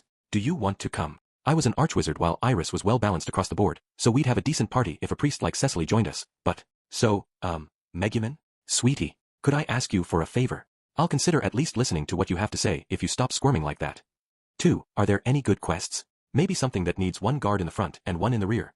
Yes, there are, but, Megumin, please don't abandon me. I beg of you. Iris and I went to the Adventurers Guild to see if there were any good quests. What do you think about this, Iris? All we have to do for this quest is exterminate some Adamanmoise snails, which have been rapidly breeding in the client's field. While the average person's attacks would bounce right off these snails, our attack power is high enough for it to not be a problem. As long as our attacks connect, we can slow down the monster's movement. Plus, they don't fight back, so it should be an easy battle. I see. But boss. Megumin, have you already forgotten when I kind of helped you when you challenged that demon? Oh, hey. Now this was a quest I couldn't ignore. Excuse me. I would like to accept this quest to slay the bloody squirrel. It once peed on me, so I've got a bone to pick with it. Very well. The quest is yours. You're a monster. A monster. Shut up already. People are staring. My patience had been exhausted after Cecily continued to cling to my waist and cry non-stop, so I reluctantly decided to listen to what she had to say one more time. Her request itself wasn't really a big deal, but there was one glaring problem that stood out. I want you to come to Arkanlisha with me and blow up the mysterious slime. I would have instantly taken you up on your offer if it wasn't Arkanlisha. The problem was the location. Boss, what kind of place is Arkanlisha? A breeding ground for pervs and creeps. How dare you say that, Megumin? Cecily slammed her hands on the table in response to my blunt explanation. Then you tell Iris what kind of place it is. Fine. It would be my pleasure teaching this innocent, naive young girl many new things. Why did she always have to act like this? Arkanlisha is home to the Axis Church, which worships the goddess Aqua. Long ago, it was a town of water and hot springs, but now it is a holy land blessed by the goddess and flowing with holy water. So the hot springs shoot out holy water? That's amazing. I bet everyone who lives there is an angel with a heart of gold. Cecily averted her gaze as Iris stared at her with sparkles in her eyes. Go on, Cecily. Iris is waiting. I know. Holy water is not only extremely effective against undead, but you can infuse weapons with it to improve quality and even mix it into your food to give your immune system a boost. It's a miraculous liquid with many different uses. And if you look down, something that amazing just comes out of the ground for free. That must be really beneficial for the townspeople. The generosity of priests knows no bounds. I am sure there are plenty of bad people who would just love to monetize it. Cecily closed her mouth without even finishing her sentence. She then shot me a look that seemed to scream, help me. It's probably better if you just see it for yourself. Come on, let's go check out Arkanlisha. Sure thing, boss. I can't wait. Ow, ow, ow. My stomach. It hurts. It must be all that gelatinous slime I ate yesterday. It's getting its revenge on me. I'm sorry, you two. I don't think I'll be able to go with you today. Cecily clutched her stomach and rolled on the ground with the worst acting I had ever seen. Wait here. I'm going to head back to the castle and bring you an archpriest who can help. No. Anything but that. No.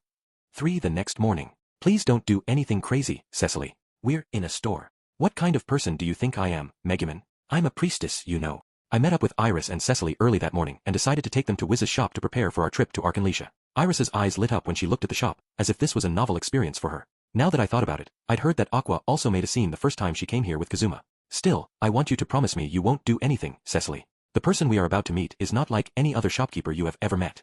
No matter how hard you try, you cannot beat her, and I do not want to deal with that right now, okay? Oh, Megumin. What kind of people do you think we are at the Axis Church? We can get along with anybody as long as they're not a demon, an undead, or a heretic. That was the problem. We were going to meet an undead and a demon. Iris, who had been listening to our exchange, curiously asked, Boss, what kind of store is this? A hangout for nut jobs. For nut jobs, eh? That's funny, coming from a joke race and a joke mage. Before I had even realized it, Vanir was already standing behind me. BWA ha ha ha ha. Welcome, joke mage and my petite former master. Hey, what do you think you're doing? Take your hands off my mask. Vanir desperately held on to his mask as Cecily tried to pry it off his face. It appeared members of the Axis Church were able to instantly recognize demons and undead just like Aqua. In other words, Cecily realized what Vanir was the moment she laid eyes on him. She wasn't a model adult, but despite her flaws, she was still an Axis priestess. She wasn't blind. I bet you're so hot. I can smell the handsome coming from under your mask. It's a pleasure to meet you, masked man. My name's Cecily. I am Vanir. Nice to meet you and farewell. Humph. I want nothing to do with you. This is why I don't like the Axis Church. She still wasn't a model adult, but she was definitely blind. Vanir ripped Cecily's hands off his mask, then straightened his back and faced Iris, whose expression lit up the moment their eyes met. He gave the reverent bow of a noble. It has been a while, granddaughter of Kira Mendonia. It appears you have grown even stronger since we last met. Even I am having trouble seeing your future. An amused smirk curled Vanir's lips. Hey, there's no reason to hate all members of the Axis Church. Now can you take that mask off and show me your face? Just for a second? Just the tip. I won't touch it. I just want to see it. Hatchaby.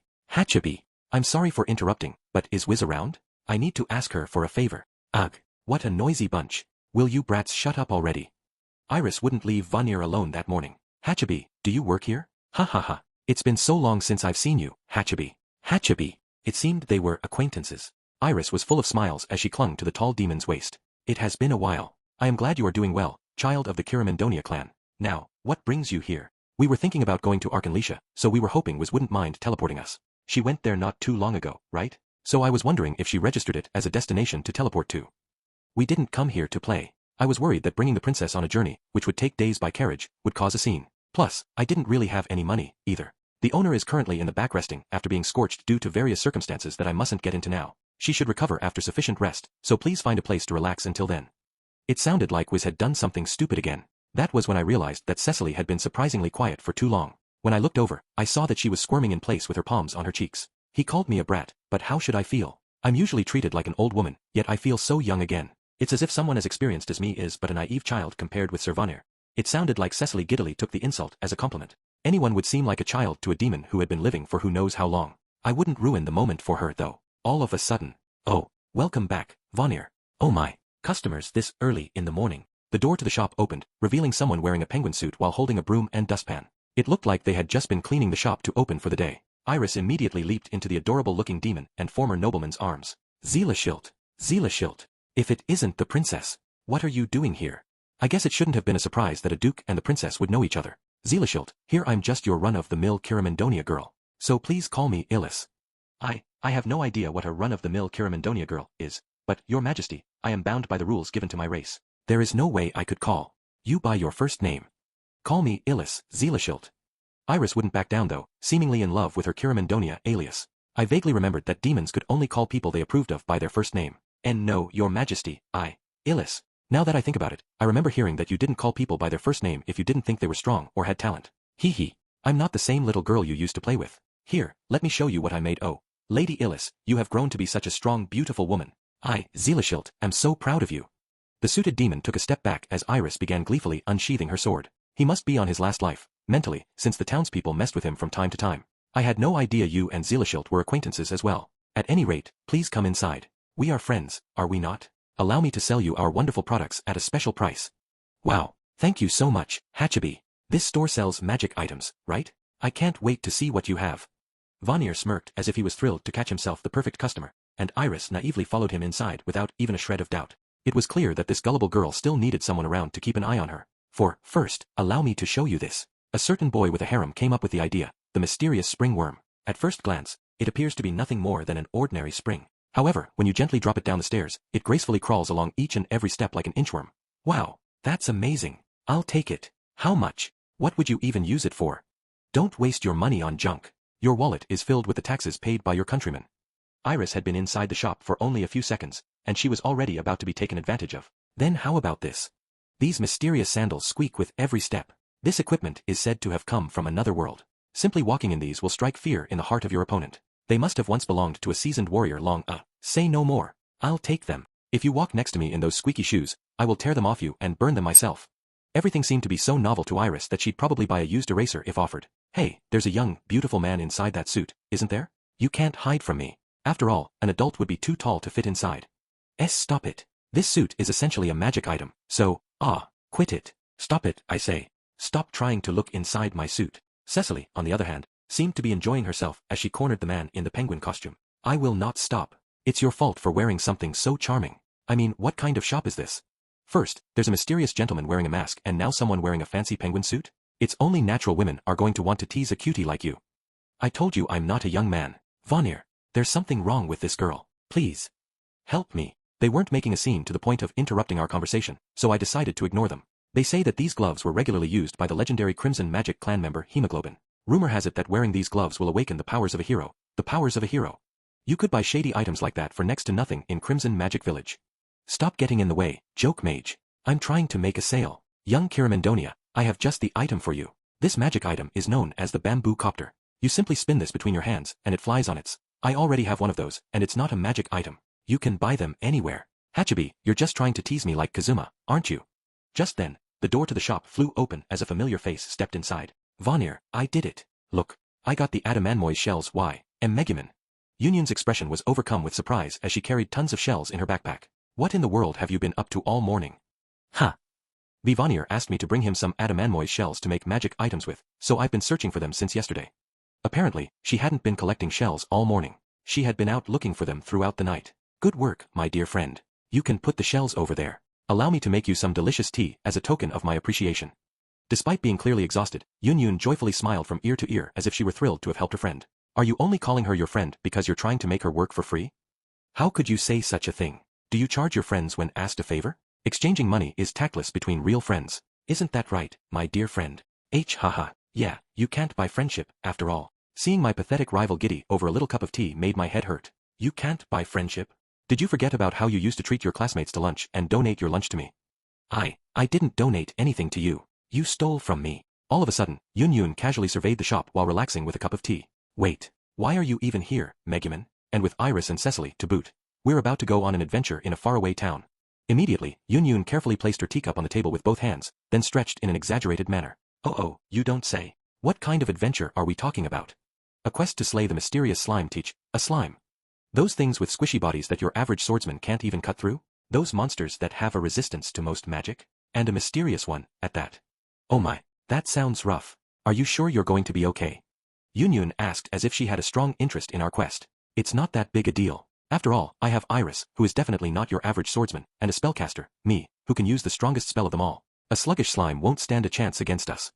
Why, you are being way too overconfident. You're going to get hurt if you let your guard down like that. Besides, your party is. Iris will take the front while I take the rear with the priestess Cecily. But yes, it would be better if we had at least one more person in the front. Alright. Incidentally, I happen to be a high-level archwizard from the Crimson Magic clan, so not only am I fairly strong, but I can fight on the front line as well, hence the dagger. Yeah, I wish you could join us, but you worked all night on another quest, so I think you should rest, Todd. I was actually about to go on a jog because I didn't get nearly enough exercise hunting those Adamanmoys. By the way, Adamanmoys are also strong against physical and magical attacks, but I handled them with ease. I soon found myself aggravated by Yun's persistence. Why do you have to make things complicated? If you want to come, just say so. To tell the truth, you were the first person I tried to invite, but I couldn't find you because you were out all night playing with snails or whatever. More importantly, you probably used a ton of mana last night, so are you sure you're in any shape to even come? I'm perfectly fine. Don't worry about my mana, either. I'll grab a ton of manatite before we go. Vanir, sell me all the mid-level rocks you've got. Pleasure doing business with you. I know I just asked you if you were going to be okay, but you really don't need to buy that many. I'm pretty sure this is going to be an easy job. Just then. Have you wrapped everything up yet? I'm ready to go. I was wondering why things seemed so quiet. Cecily must have been working hard, trying to take a peek inside that suit. She audaciously smirked while holding the limp penguin who was still trying to resist, until out of nowhere, a relaxed voice called out to us from the back. Oh, what a pleasure to wake up to so many customers. Please give me a second. I'll go make some tea and, please don't worry about the tea. More importantly, I can almost see right through you. Cecily's eyes opened wide in shock as was staggered into the room with a fading body. What in the... Even someone as dense as Cecily would notice something odd about Wiz fading. Her body trembled, and she couldn't take her eyes off Wiz. Cecily, calm down. Please do not cause a scene. She may look like that, but she is actually a really key. Tisk. Megumin. Now I know what you meant when you told me I wouldn't be able to beat her no matter how hard I tried. Look at those breasts. And that face. She looks so delicate, like she would shatter and disappear if you touched her. She was literally disappearing, but that wasn't what this was about. It would probably be best if I did the mature thing and backed down. While we haven't known each other for long, we did have a physical connection, Vanir. I do have one last favor to ask of you, though. I feel as if I am being insulted, but I will agree to listen if you promise to leave without causing any more trouble. Cecily traced a heart over Vanir's chest with her finger. Could you take off that mask and show me your face? Sigh. Vanir heaved a deep sigh, then beckoned Cecily with his index finger, luring her to the back of the shop. She immediately and gleefully followed him, disappearing into the back room. Oh my gosh. No way. I usually prefer boys and girls on the younger side, but I'm having second thoughts now. Wait. Don't stop. Just let me stare at you for a little longer. Cecily eventually returned, grinning broadly with evident satisfaction by Vanir's side. Everyone immediately broke their silence and simultaneously said, I want to se. No, 5 Cecily, I have got to know. What did Hachibi look like when he took off his mask? A handsome and refined gentleman was hiding behind that mask. Cecily, stop. Get a hold of yourself. You love them on the younger side, don't you? Yes, you are going to find yourself a good-looking, rich husband and hire so many sprightly young maids. You mustn't be led astray by that man's devilishly handsome face. Cecily squirmed while holding her head as if she were fighting the voices inside it. Anyway, after finally calming down, Cecily looked at us with a huge grin on her face. Welcome to the holy water capital, Arkanlisha. We were sent straight to Arkanlisha so Vanir could get us out of his hair. Heh. I knew I should have trusted my gut. I had a bad feeling about this. I just wanted to go on an adventure with everyone, but I guess this beats daydreaming all day by myself. I never thought I'd come back to Arkanlisha, but I guess it could be fun, since I didn't come by myself. Megumin, it's breaking my heart to see her like this. I didn't tell her we were coming to Arkanlisha after all. You can blame the smile vanishing from her face on the Axis cult and Cecily. Yunyun had been smiling through tears ever since we were sent here. Iris, on the other hand, was eagerly looking at each and every sight with stars in her eyes, since this was the first time she had ever been here. Oh gosh, her beautiful crying face. The tear-streaked face of a cute little girl. Megumin, isn't it wonderful? You seriously never learn, do you? More importantly, when are you going to tell me why you care so much about a slime in a city all the way out here? Cecily had asked us to slay a slime for her, but she was the branch manager in Axel now, so normally, any monster that appeared in Arkanlisha wouldn't be her problem. Hey, Megumin, we've known each other for a while now, right? And we're pretty close, yeah. So, can you promise me you won't get mad? The only thing I can promise is that I will get mad if you do not tell me the truth. Cecily froze. You're from the Crimson Magic Clan, which means you're smart, right? So let me give you a little hint first. I am not in the mood for games, Cecily. Just tell me why we are here. She raised her index finger, ignoring me, and replied, nobody knows where slimes come from. They're mysterious creatures. Nevertheless, this city is home to the Axis Church's head church, and despite the holy water and the fact that this is a sacred land, a mysterious monster appeared. This is serious. I understand this is serious, but I want to know what it has to do with you. Cecily clasped her hands before her chest as if she was praying. I'm just thinking aloud here, but why did I have a bad feeling about this? Think back to that day in the Axel Church when that gelatinous slime escaped from the refrigerator and devoured all the vegetables in the fields. Yes, my improved versions of the slimes came back to life even after being turned into powder. Yeah, I remember that. What does that have to do with this, though? Are these two events connected? Was what I was about to ask when it suddenly hit me. Cecily. No. I promise. I hadn't even asked my question yet. Remember that stupid incident where gelatinous slime came out of the hot springs in town instead of hot water? Yes, the Demon King's army was trying to sabotage Arkanlisha. That was a very tragic event, wasn't it? Never in my wildest dreams did I think someone would steal the gelatinous slime I had been saving. I am starting to get the feeling that that incident and this one were both your fault. That's enough. This is pure speculation. I mean, it's probably just a coincidence. Besides, I know for a fact that the Demon King's army was behind stealing my gelatinous slime last time, so that was all their fault. But this time, I did forget about the slimes I had been saving to eat later, so they might have come back to life, escaped, and evolved into the mysterious slime. It could just be a coincidence as well. The only thing I do know is that. Cecily gently smiled before continuing. The sudden appearance of the mysterious slime has been nothing but trouble for the people of Arkanlisha. Is it so wrong to want to help? I am going to go home if you do not start telling me the truth. She fell silent for a few moments, then said, Fine. I want to dispose of the evidence before anyone finds out that I had something to do with this. Megumin, wait. Please don't abandon me. 6. I heard a voice coming from the other side of the door. I'm gonna go confess my sins at the Church of the Eris sect. I'll ask if getting turned on by Goddess Eris's portrait is a sin. Who's coming with me? Right behind you. Oh, count me in. The ridiculous conversation made me hesitate over even opening the door. Go. Confess your sins. I bet that Eris priestess will turn bright red and come yelling at me again, but little does she know, I love it. Now go. Confess. The familiar voice belonged to an archpriest and the highest-ranking person here, Zesta. He was a middle-aged man and the current leader of the Axis Church. It won't be long before that beautiful Eris priestess will come screaming. I should take off my robe, sprawl out by the church's entrance, and lie in wait to ambush her. Somebody, bring me a magic camera. I need to get a picture of her tearing up when she steps on my naked body. Seeing such a beautiful priestess crying and running away would be a treat. I'll call the piece an Eris priestess stepping on a naked Axis follower and pass out copies around town to cause even more damage. Wonderful. What a marvelous idea, Father Zesta. Do you think I could be the one who lies down at the entrance tomorrow? Hey, that's not fair. I want a beautiful priestess to step on me, too. I reluctantly opened the door while listening to their depraved conversation. Oh. It's a beautiful woman. No, 2 beautiful women have descended upon our church. Hey, you're scaring them. Stand back, you brutes. We, the female devotees, shall welcome them. Hey. That's not fair. I want to breathe in their glorious scents, too, you know. It was like a painting of a scene from hell. This was the Axis Church's headquarters located in Arkanlisha. Yun and I were surrounded by Axis followers the moment we stepped foot in the church. The men seemed to be hesitant, but the women were all over us, showing no reserve, probably since we were the same sex. Yun was frozen solid as they hugged her and rubbed her head. She couldn't have been any more useless, so I tried to push the Axis followers away myself until, Meg, honey, I love you. What are you doing joining them, Cecily? You should be helping me, and don't call me, honey. I pointed outside the church with my chin as she tried to take advantage of the confused state of affairs. Sigh. I'm glad I went inside first. Listen, there's a girl about to come in, and you cannot harass her like this. No touching or any sexual comments at all. Because if word gets out that you did, the head of the leader of the Axis Church will roll. Literally. What? Father Zesta could be executed. Things would probably be a lot more peaceful in Arkanlisha without him anyway. If Father Zesta was out of the picture, then perhaps I could be the leader.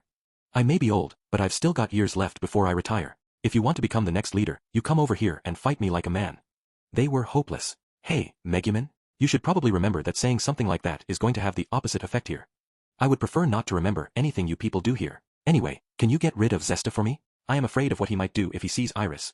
All of a sudden, the door to the church slowly opened, followed by Iris peeking her head inside. Zesta looked at her, then froze as if he was deep in thought until, Is everything okay, boss? Someone just passed out. There was panic in Iris's voice as she rushed over to Zesta, who had suddenly collapsed. Another high-quality, beautiful girl. Have I used up a lifetime's worth of good luck today? Or perhaps I have already died and gone to heaven. A beautiful blonde little girl. I can't fight it anymore. Hey, cutie, come here and give mama a hug. I've got candy eye. Iris was surrounded in the blink of an eye, as if my warning was all for nothing. What is wrong with you people? This old man needs a healer. He hasn't moved since he fell. Iris exclaimed as she kneeled by Zesta's body. Sir, are you okay? Can you hear me? She shook. His body. Iris, step away from that man. He's only pretending to be hurt so you'll. The other Axis followers suddenly began collapsing one by one before I could even finish my sentence. Are you okay? Boss, everyone suddenly passed out. It must be some sort of illness or curse. They just want you to touch them to make sure they're all right. Let's start stepping on them if they refuse to get up. Zesta suddenly rolled over and lay on his back, followed by the other Axis followers. It was as if they wanted us to step on them. Megumin, I don't think anybody's going to move, since they probably consider that a reward. Father Zesta, please get up. You are making these beautiful young girls uncomfortable. Besides, the lovable branch manager of Axel, Cecily, have returned. Tui. Still lying on the ground, Zesta skillfully spit out of the side of his mouth. Cecily, no offense, but being stepped on by you simply doesn't do it for me. So do you think you could take your massive foot off me so I can get up now?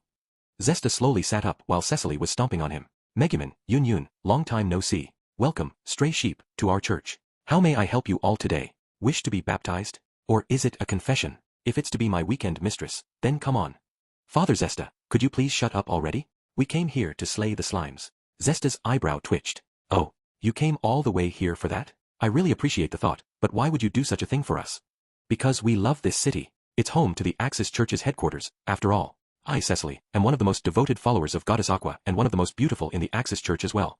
Cecily cheerfully claimed. I don't know if I'd say you're one of the most beautiful, but I like your spirit. Very well. I will come with you on your quest so I can see for myself just how much you've grown since you moved to Axel. Ha!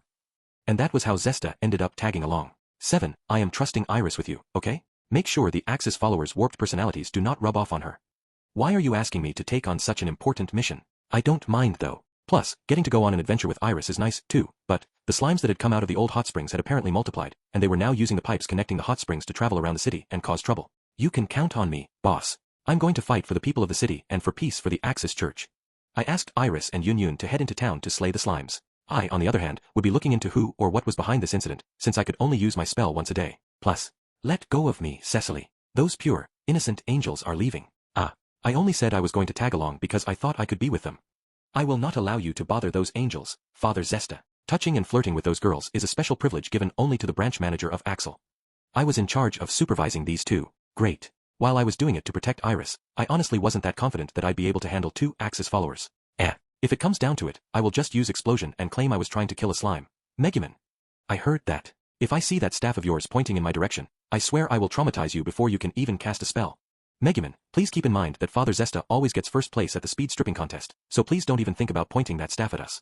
I had to deal with the 2 most annoying people, and I was honestly not looking forward to it. I was really fired up for the job when I first heard we had to slay some slimes, but we already know who caused this mess, so...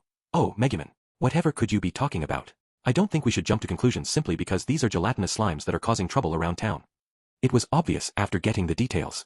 All eyewitness testimonies pointed to the slimes being gelatinous slimes. That alone already made it pretty clear whose fault this was. But this is exactly like what happened in Axel when... I don't want to hear any more about it, Megumin. The slimes were stealing food just like Cecily's gelatinous slimes had last time. It sounds to me like you have figured out who was behind this incident. She did it. Wait. Not so fast. There isn't enough proof yet that it was me. I pressed my staff into Cecily's stubborn cheek and rubbed it in a circular motion. Then does that mean you already found the gelatinous slime you hid here in town? What was that? No. Thought so. Which means this is all your fault. How can you still deny that it was you? Because I safely stored it away. They can't resurrect if you don't give them water. Trust me, please. Zesta suddenly chimed in. A while back, the Demon King's army poured gelatinous slime into the city's hot spring source, but for a while, everyone thought it was me. It was a terrible time in my life. But now you're making me wonder if that was really all why. It was the Demon King's army. Cecily firmly declared. I was now honestly starting to wonder if they really were the ones behind that incident. Anyway, let's get to the bottom of this case while Yun and Iris are taking care of the stray slimes. My priestess gut is telling me that there's an evil aura coming from somewhere in town. Your gut has never been right though. Megumin, are you going through your rebellious phase? Why are you being so mean to me today? Recently, I have sensed an evil as well, Zesta suddenly mentioned with an unusually serious expression. I am pretty sure that's you, Zesta. Megumin, sure. Let him believe. Out of nowhere, Zesta took off without even acknowledging my insult. Cecily, follow me. The sinister aura is coming from this way. Okay, Father Zesta. Let's put an end to this evil, shouted Cecily as she took off right behind him. I have a really bad feeling about this, I mumbled to myself as I watched them run off.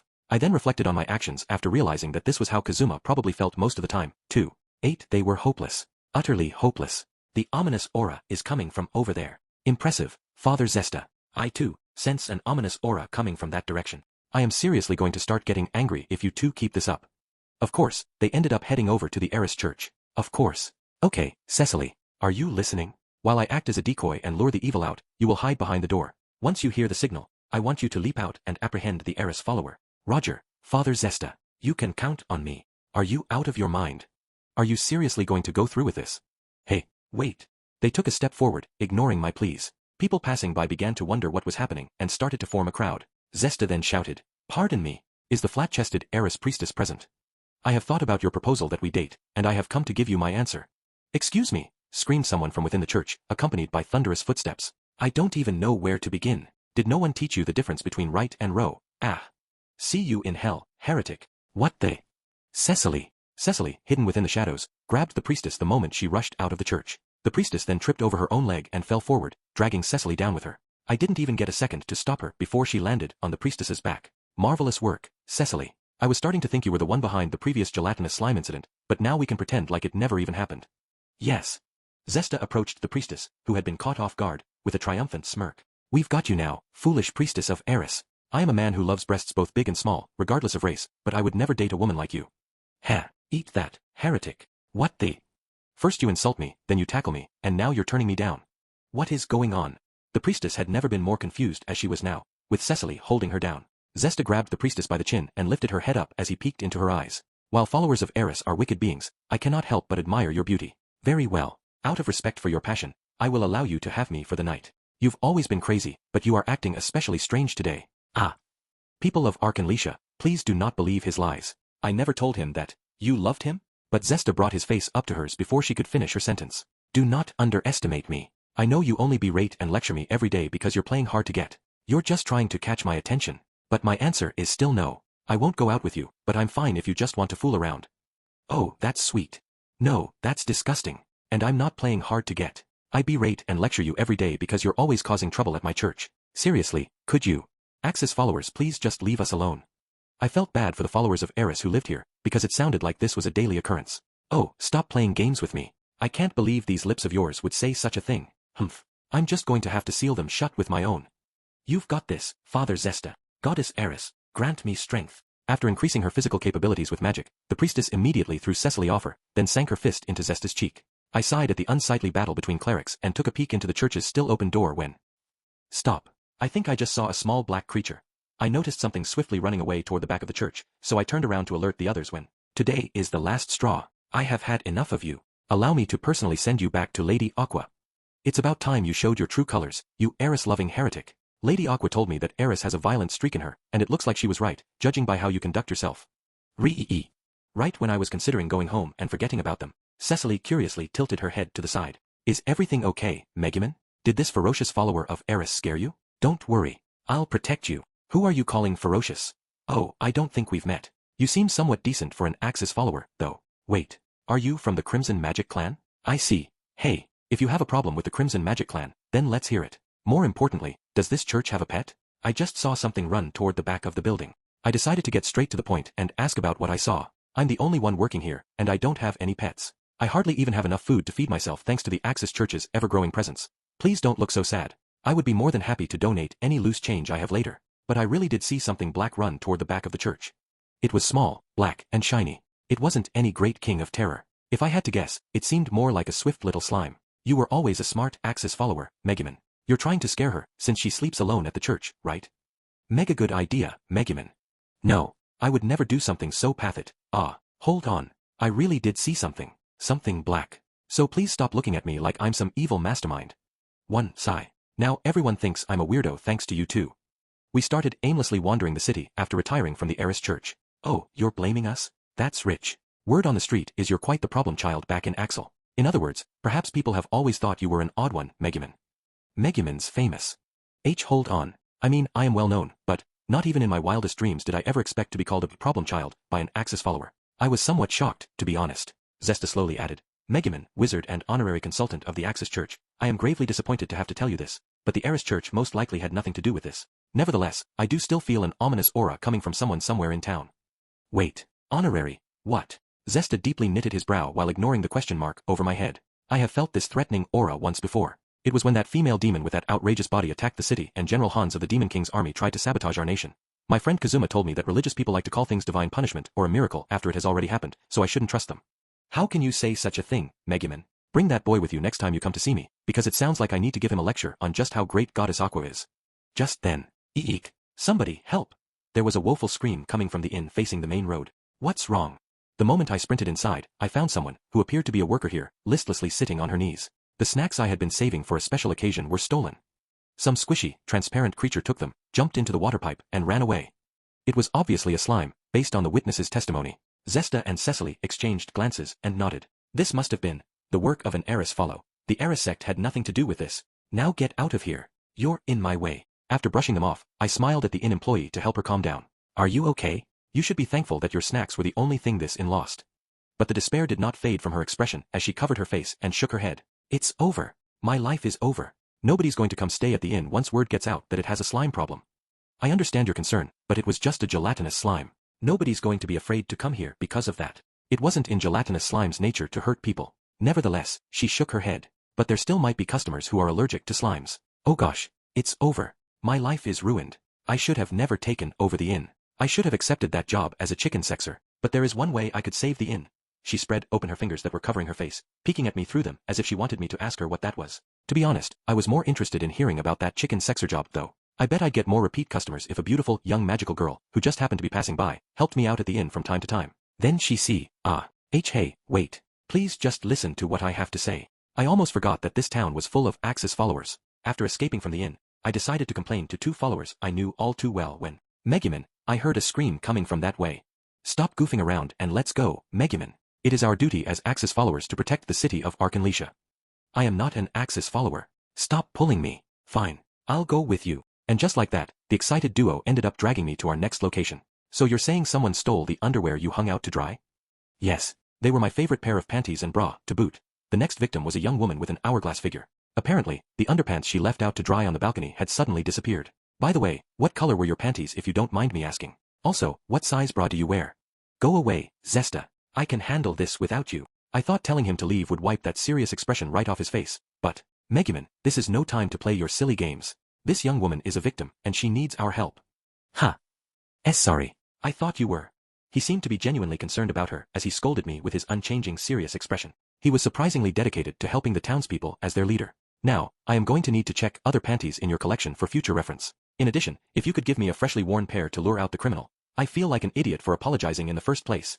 I grabbed Zesta by the shoulders and began violently shaking him until Cecily, who was inspecting the scene as well, spoke up. Father Zesta, look. Cecily pointed at a bag and a letter lying next to the woman's laundry. Zesta and Cecily nodded firmly at each other, then slowly began scanning through the letter. This money should pay for a new pair, but please let me know if it's not enough. Priest Crine of the Axis Church. What in the world does that mean? It makes no sense. This is turning out to be a very mysterious case.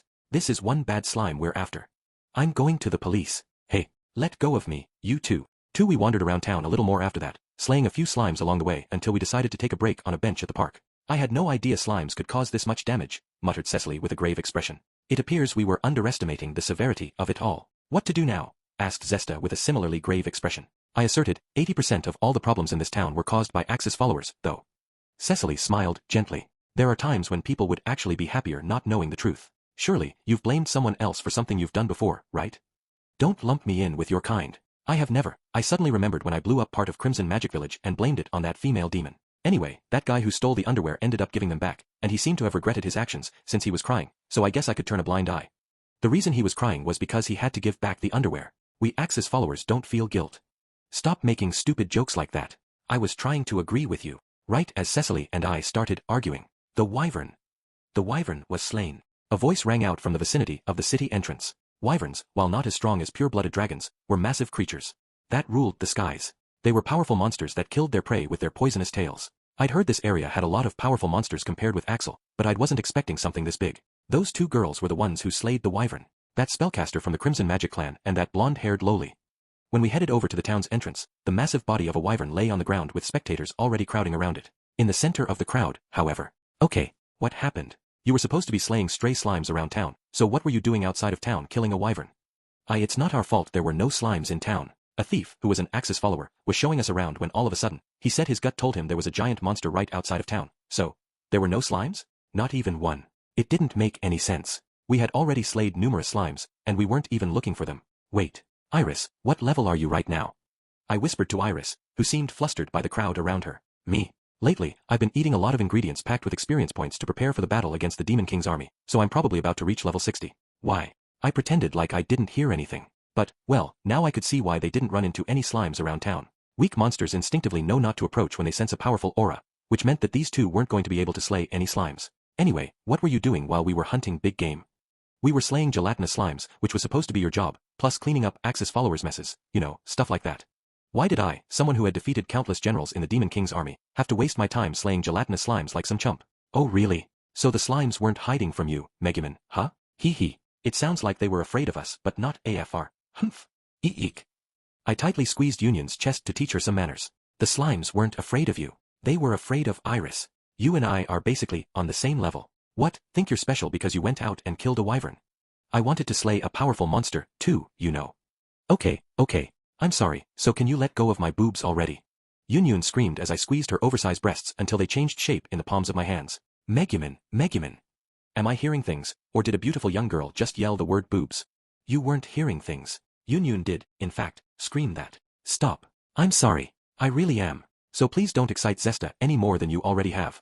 Feeling satisfied with myself, I decided to think about our next move. We needed to slay Cecily's gelatinous slimes, but the way we were going about it now was grossly inefficient. Cecily, you're familiar enough with slimes to be able to improve them, right? Do you know if there's any way to get all the stray slimes to gather at a single spot in town? Well, while I have nothing to do with what happened here, I do know a thing or two about slimes, and slimes love beautiful young women. Beautiful young women. Do slimes have taste buds? Also, do gelatinous slimes eat meat? I vaguely remember them stealing vegetables once before. Megumin, are you listening to me? I said slimes love beautiful young women. They gravitate toward them the moment they catch sight of one because they instinctively want to cover them in slime. Cecily was beyond hope. I'm impressed, Cecily. Zesta, know exactly what you're trying to say. In other words, you think we should toss beautiful little girls like Megumin into a bathtub with plumbing. Then, when the slimes instinctively slide their way through the tubes to slime her, we strike.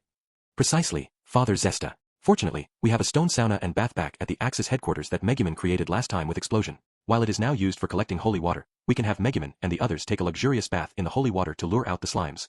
These were the expressions of two people who were dead serious, and yet I still had to wonder if they were mentally all there. Very well. I, the highest-level archpriest in the Axis Church, vow to protect you all with my life. No, Father Zesta. Slimes love beautiful young girls. The bath must be a paradise filled with cuties laughing and playing to draw out the slimes. A smelly old man would only scare them off, so allow me to be the one who watches over and protects them.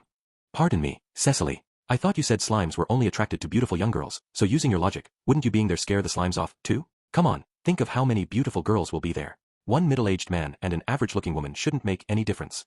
Their expressions were absolutely serious, despite how ridiculous the conversation was. They exchanged glances and nodded. So, Megumin, we've come to a decision. I don't mind doing it, since I was the one who asked and I am sick of listening to you too, but both of you have to wait outside. 3. We were at the Axis headquarters. Inside was a stone sauna and open-air bath with an overhead view of Arkanlisha. I'd made it a while back with Explosion to thank Cecily. The bath and view itself were honestly amazing, but... Wait. I'll pay however much you want. Iris, if you move out of the way, I will baptize you so you can become one of us. I will even give you my job as the leader of the Axis Church if you want. I may be older than you guys, but I'm still a girl at heart. Come on. Let me in. Let me in.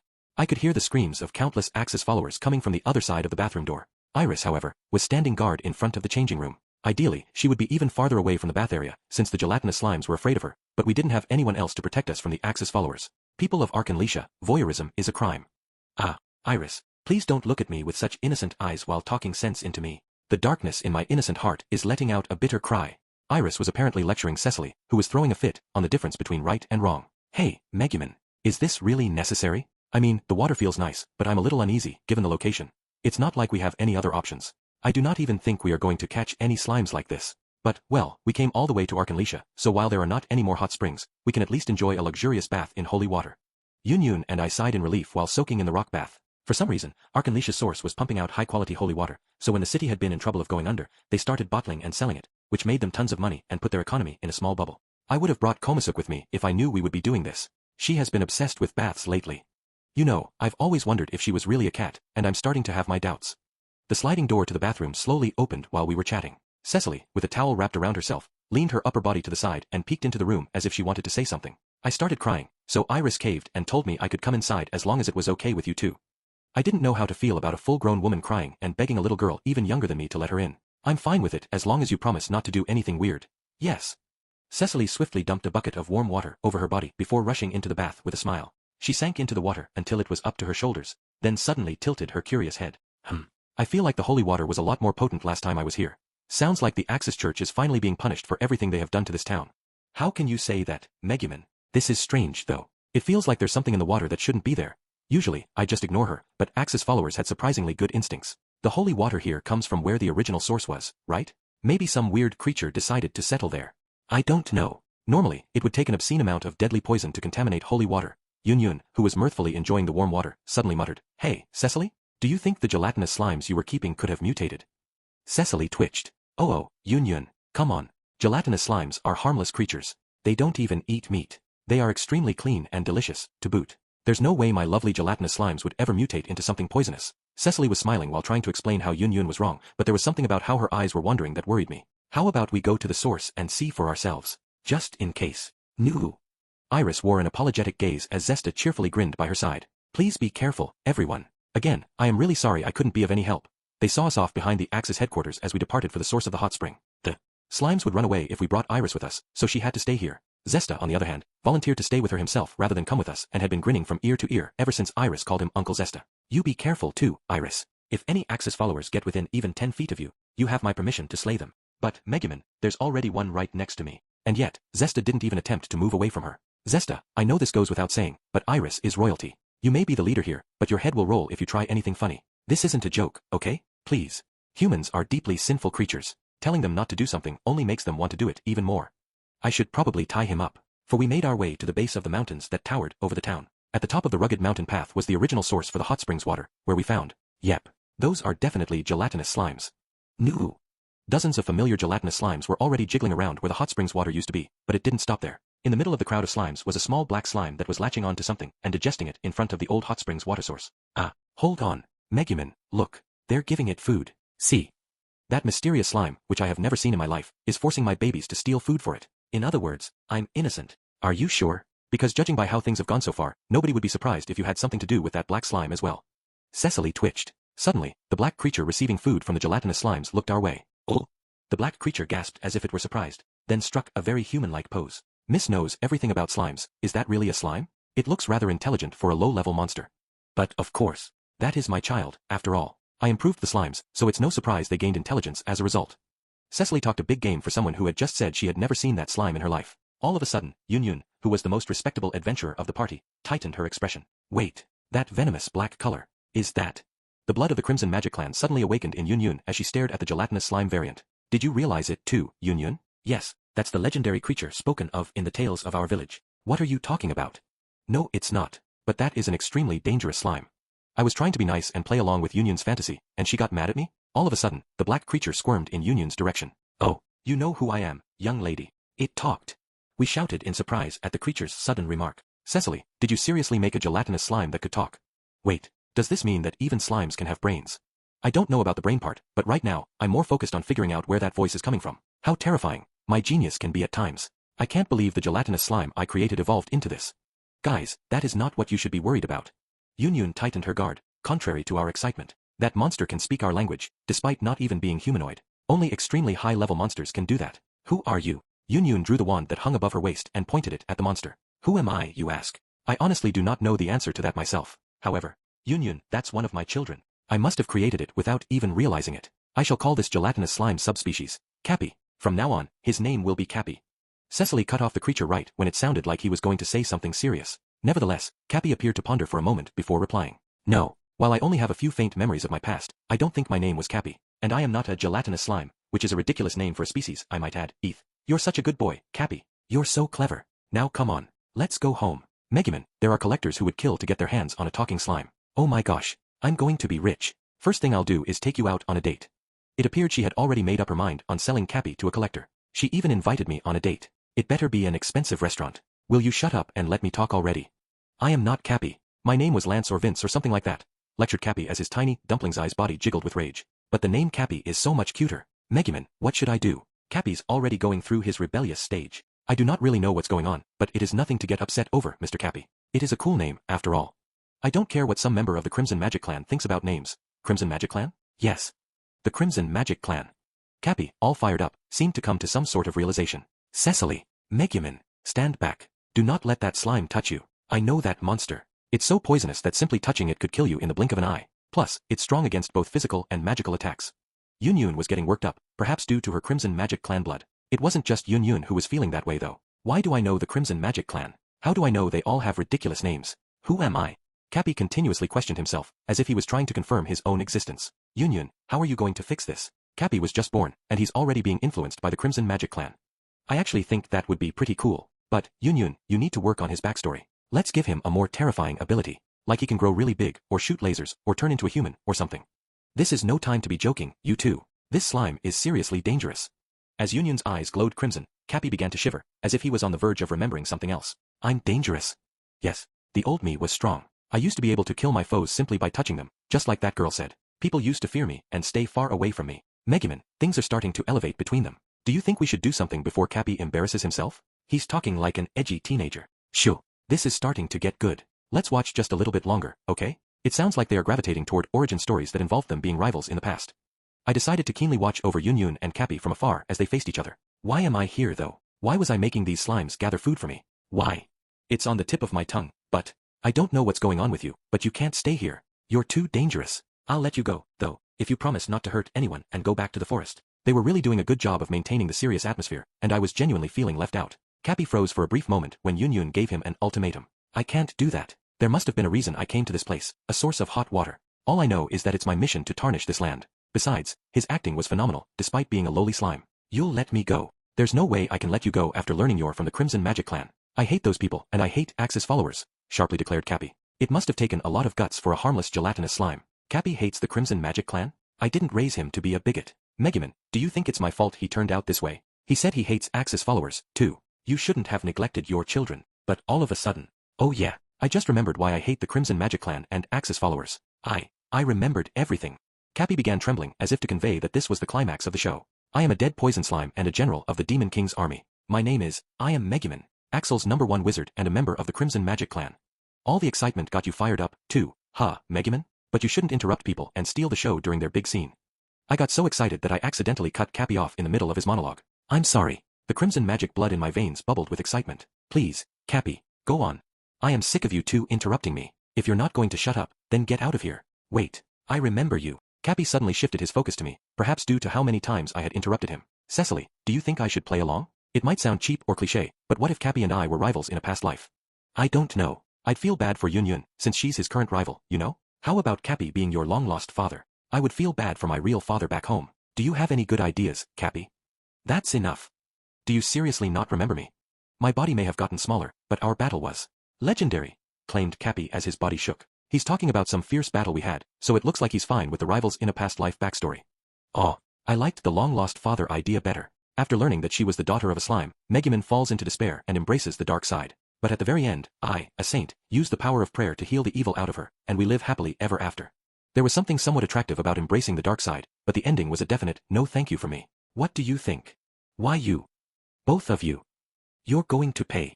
Almost immediately after Cecily and I asked Cappy what he thought. Inferno. Yun's echoing voice was followed by a scorching hellfire, swallowing every jiggling gelatinous slime in sight along with Cappy's small body. Cappy I, cried Cecily, tears in her eyes. I am sorry, Cecily, but that slime was... Yun apologetically curled over, but it was too late. We had already given the slime a name and spoken with him, and thus had grown attached to him. I was rubbing Cecily's back to console her as she wailed and cried when... Sniff flew. Hick. I was going to be rich. I could have sold Cappy for so much money. I was going to take Megumin on a date with that money. All my beautiful gelatinous slimes are gone. Cappy put his heart into his role and would turn in his grave if he heard you say that. Besides, think about all the places those slimes had been. They were filthy. You're lucky you didn't eat any of them. The roaring flames burning the ground were slowly dissipating when all of a sudden, I heard a crack. The scorching flames had turned the ground into glass. Impressive as always, Crimson Magic Clan. However, I am a general of the Demon King's army. I am Han. He's alive. He's alive. Cecily. Cappy's still alive. Yes. Cecily and I joined hands and celebrated Cappy's survival. What are you two celebrating for? Please. This is serious. Stop interrupting me before I finish introducing myself. Whatever. I'll just start with you, since you were the first to attack. After that, I'm going to tear the Pipsqueak over there apart for blowing me into pieces last time. Pipsqueak. Was he talking about me? I never thought I'd see the day where a gelatinous slime tried to pick a fight with me. You survived Inferno. It looks like you're not just any ordinary deadly poison slime. How about this? Lightning strike. A bolt of lightning immediately struck Cappy right after Yun's chant. Cappy's tiny body twitched, but he managed to endure the shock as smoke rose from his body. Your spells are powerful for your age, but unfortunately for you, you're outclassed. A high-level spell or two isn't enough to defeat me, declared Cappy before immediately torpedoing for Yun like a thrown ball. However, right before he hit her, Yun launched her body to the side and rolled out of the way. Megumin. This fight between Yun and my Cappy is getting tense. She really puts herself out there for others. Even though he's a slime, she must be really happy to have someone to play with, since she hasn't had a friend in years. Do I look happy? Do you not see me desperately trying to dodge him? A tiny slime like Cappy would hardly do any damage even if he ran into you, yet Yun was working really hard not to break character while pretending simply touching him would kill her. As Cappy threw himself at Yun once more, she swung her wand and hit him as hard as she could. Would you look at him fly? Yun seems like she's having so much fun. She really does. You must be thrilled to have finally made a friend. Ha, Yun. Stop joking around and help me already. Yun continuously smacked him with her wand, tears in her eyes and breathing heavily, but Cappy just kept bouncing back. More importantly, Cecily, is it just me, or does Cappy seem a little strong? Yun is going to be the next leader of the Crimson Magic Clan, so it is a little strange that someone who claims to be my rival cannot defeat a little slime in one hit. I left the slime powder hidden in the Axis headquarters for a long time, so it probably received Goddess Aqua's blessing or something. Made sense. Does that make Cappy an Axis follower, then? That'd explain why he doesn't know when to take a hint and give up. Hey, don't you dare call me something so disgraceful, and it's about time you remembered who I am. Cappy shifted his attention to us as if he was not about to let us get away with calling him an Axis follower, but all of a sudden, cursed crystal prison. HNNG, gurgled Cappy, his voice filled with surprise, as Yun trapped him inside a cell made of ice. It was strange. There was something about seeing a slime being frozen in ice. You let your guard down, and I can't afford to lose this battle when the Crimson Magic Clan's reputation is on the line. Haha, I thought you were just a little brat, but I find myself impressed yet again. Tell me your name, girl. Then we fight to the death. I'm a woman who never looks back, but there was something familiar about Cappy's voice. Whatever. My name is Yun, the powerful archwizard. I am the greatest wizard of the Crimson Magic Clan and its next leader. I used to not like giving my name before battle, but it's surprisingly not that bad. Haha, not bad at all if I do say so myself. So, you're the next leader in line, huh? No wonder you're so strong. Very well. Allow me to express my gratitude by telling you what I've been doing since I came back to life. I'll tell you just how I survived after being blown to bits. It all started when, as a member of the Crimson Magic Clan, I wasn't going to back down from a fight, especially when the opponent trying to pick a fight with me was a gelatinous slime. I pointed my wand at Cappy and... Explosion! What is wrong with you? 5. We returned to the Axis headquarters to inform them that we had exterminated Cappy. And so Cecily's gelatinous slime just mysteriously evolved and... Megumin, wait. I've thought about it, and I'm positive Cappy wasn't one of mine. It wouldn't make any sense. I mean, he talked. And he was rebellious. Megumin, I am not letting this slide. Not today. How do you always manage to misread the situation? Because of you, my battle with Cappy was... I ignored their complaints and focused my attention on Iris, who had stayed behind. Did anyone mess with you while we were gone? You don't need to cry yourself to sleep tonight. I know a real cold-blooded prosecutor in Axel who can help us out legally if needed. You don't need to worry about a thing, boss. All Uncle Zesta asked me to do was to blow up a balloon for him, since his lungs apparently aren't what they used to be. Nothing else happened, really. Zesta instantly dashed off, holding a balloon like it was his most cherished possession. Yun promptly chased after him for me, since I was unable to move after expending my mana. She eventually backed him into a corner, and his expression turned grim, as if it were the end of the world. He then resolutely brought the lip of the balloon toward his face and... Light of Saber. Sacred Dispel. Yun shot a blade of light at the balloon, but Zesta stuck out his hand, causing the light to vanish. Zesta, please don't try to block the spell like that. This magic can cut through anything, depending on how much power the caster puts into it. I could have cut off your arm. And you just used a dangerous spell like that on me. You have no right to complain. The breath of a beautiful young girl is sealed within this divine treasure, and it shall be enshrined here until the end of time. Now begone, heretic. How can you call me a heretic after all I've done for you today? I will not be treated like this. Hand over that balloon.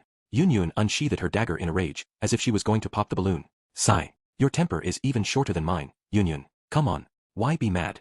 You got to kill a wyvern with Iris, but all I got to do was destroy some slime subspecies, I said while exhaustedly sinking into my chair. Cecily smiled at me. Megumin, I'm going to give you a reward for working so hard today and defeating that slime.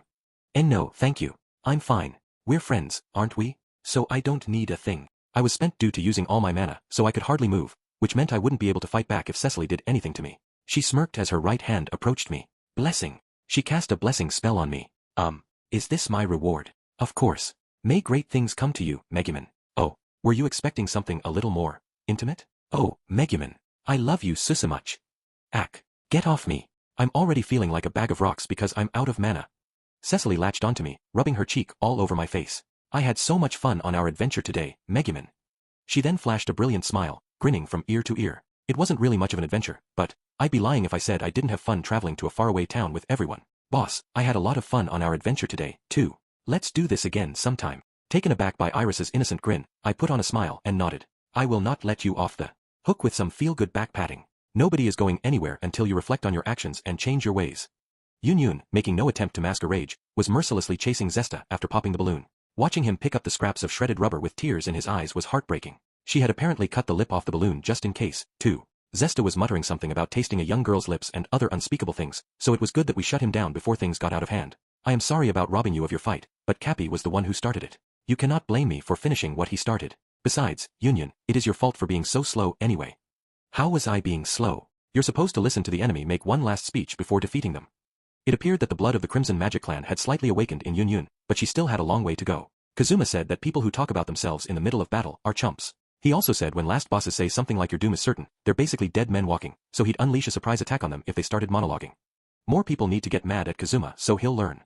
Just then, Zesta, whose eyes were as red as a Crimson Magic Clan member's due to all his crying, approached us. Regardless of what that heretic right there did, I still appreciate your help today, Megumin. Allow me to express my gratitude as the leader of the Axis Church. It's fine. Besides, I had a good time. Plus, it was not like I was a stranger around these parts. While the Axis followers were extremely perverted, they were not bad people for the most part.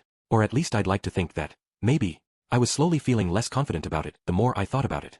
Zesta turned to me as if he was just making small talk and asked, "By the way, Megumin, how has that archpriestess in your party been? Is she doing well?" "You mean Aqua? She has been doing so well that she sleeps half the day and enjoys every minute of it.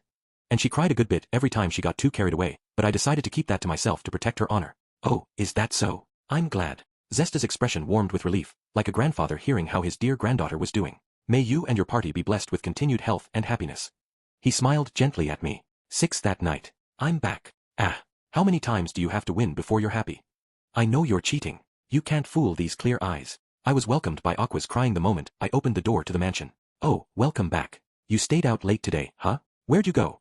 asked Kazuma, removing a wooden block from a wobbling tower while also pushing Aqua away as she cried and tried to cling to him. "I went to Arkanlisha and had a little adventure." Aqua froze when she heard the name of the town. "Megumin, did you not think to invite me before going somewhere so fun?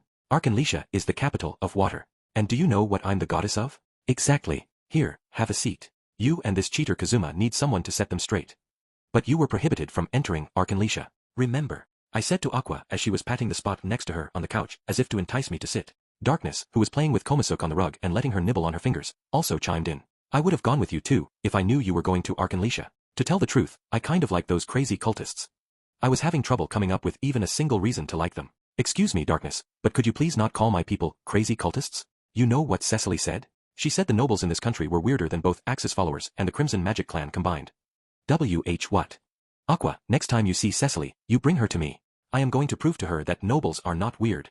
Darkness suddenly stood up, as if she felt insulted as a noblewoman herself. "Oh yeah, now that I think about it, why was I playing with Kazuma, who's good at games like this, instead of Darkness, who's terrible? Hey, Darkness? Want to play tumbling wooden tower with me? Loser has to take out the trash for the winner when it's the winner's day to do trash." "Oh, you think you can win because I'm clumsy, huh? Unfortunately for you, these games take more brainpower than dexterity." "Very well. I'll play your game."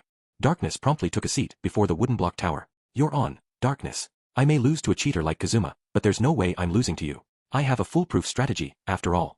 "Great. Then let's see this strategy of yours. If I lose, you're not going to ask me to do anything outrageous like Kazuma does, right?" "Darkness, I am about to make stacking wooden blocks into an art form. Are you sure you don't just want to give up while you can?" "I'll never give up." I looked away from them as they played their game, dragged my mostly mana-depleted body over to Kazuma's side, and "Saturday, you look really tired today. But I can probably guess why, since you went to Arkanlisha." "Oh, are you implying you want to hear about my tales of heroism?" I'm not that curious," Kazuma replied flat out while picking KonoSuba up off the rug. "Hey, Aqua, why are you only going for the hard ones?" I don't even know why, but the entertainer side of me is telling me I need to go for the hardest blocks to pull out. "Ah. I hope you enjoy taking out the trash." Their noisy exchange piqued my interest, but I was busy telling Kazuma about my adventure. I went to Arkanlisha to exterminate a horde of gelatinous slimes today, but there was one that was surprisingly tough. In high hopes that the next day would be the day he joined me on my adventure. "Rematch. I demand a rematch. This isn't what it looks like, Darkness. There's a female ghost living in this mansion, and she's pushing the blocks out of the tower from the inside. Won that day. What is wrong with you?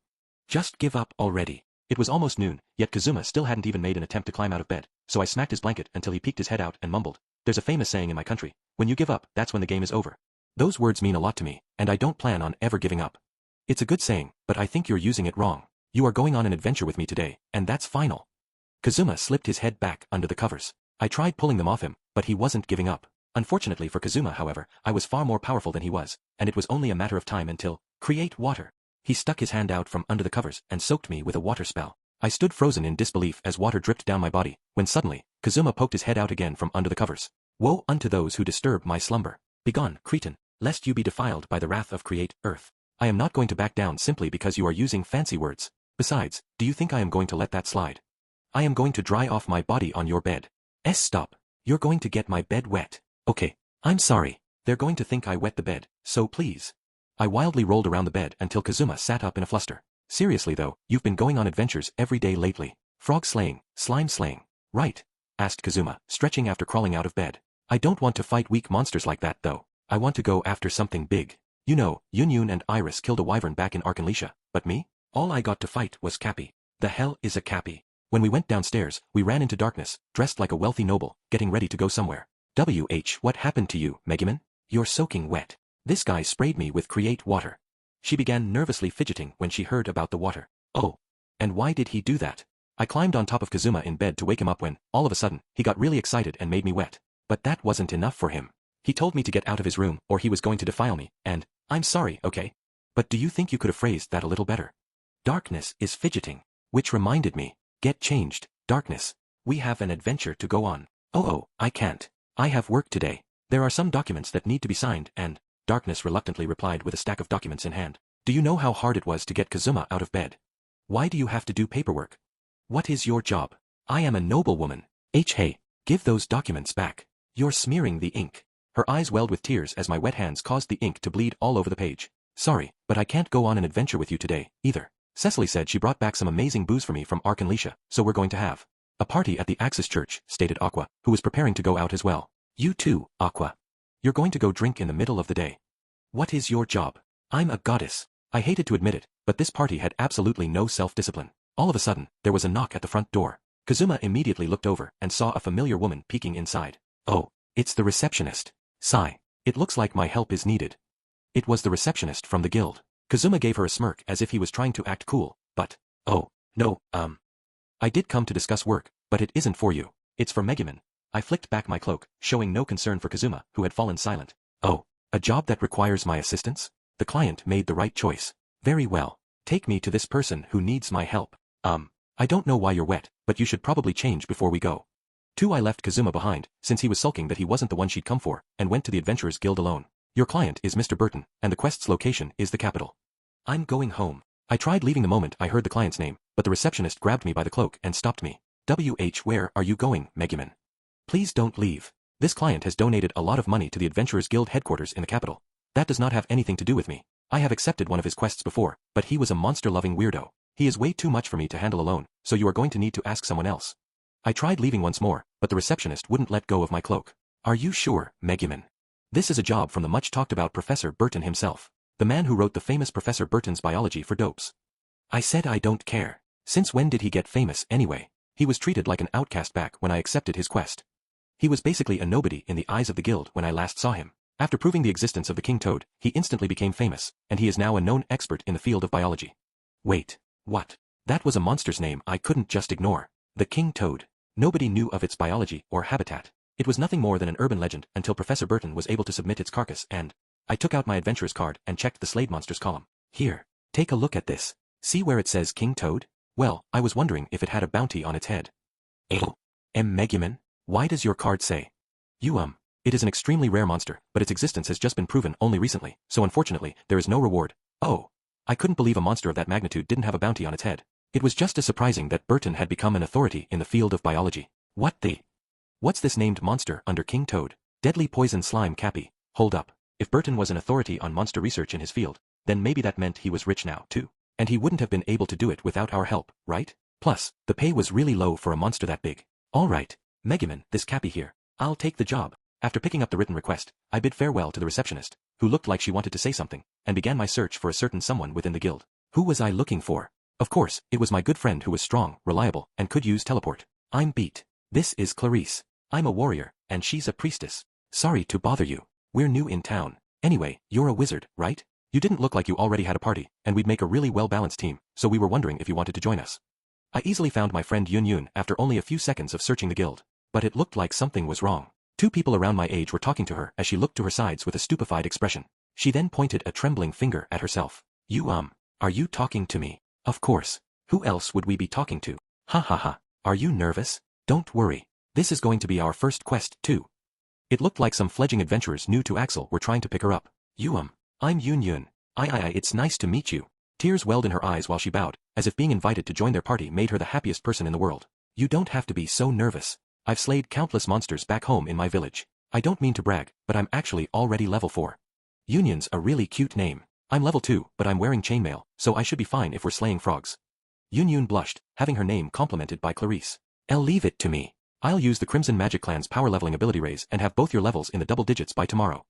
Haha, we're counting on you. Hold on. I feel like I've heard of the Crimson Magic Clan from somewhere before. Me too. By the way, Yunyun, what level are you? Can you already use intermediate magic? Yunyun froze for a moment after being asked her level, then promptly put on a smile and tried to play it off. My level is, well, I think I can handle intermediate magic. Come on, don't sell yourself short. She can actually use advanced magic like teleport, too. Plus, this archwizard is already over level 40, I chimed in from behind, causing Yunyun to instantly freeze. Why you're over level 40? And an archwizard?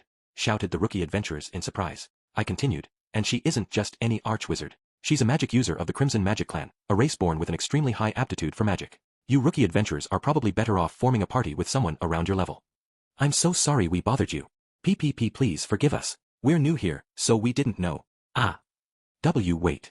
The two rookie adventurers took my advice and ran off in a panic. I gently placed a hand on Yunyun's shoulder as she reached out and tried to stop them, then shook my head. Let them go. I'm sure they'll find someone more fitting for their party. All we veteran adventurers can do is gently watch over them. Yunyun thereapon grabbed me by the lapels with both hands. What are you doing? Yunyun, wait. Calm down. Why you're choking me. 3. We headed to the capital after calming down my bloodthirsty friend. Sigh. You have a short temper, Yunyun. You know that. Anyway, you are going to be the next leader of the Crimson Magic Clan, so please stop trying to form parties with new adventurers. Everyone back home would be shocked if they heard. I decided to explain to Yunyun why we came to the capital as she bawled her eyes out. Besides, you don't need any more party members. You have me, and we're about to go on an adventure. Burton needs our help. But first, we should ask Iris to come with us. Burton? You mean that weird scholar? And are you sure we should be taking Iris with us? Today might be the day Burton gets executed for lèse-majesté.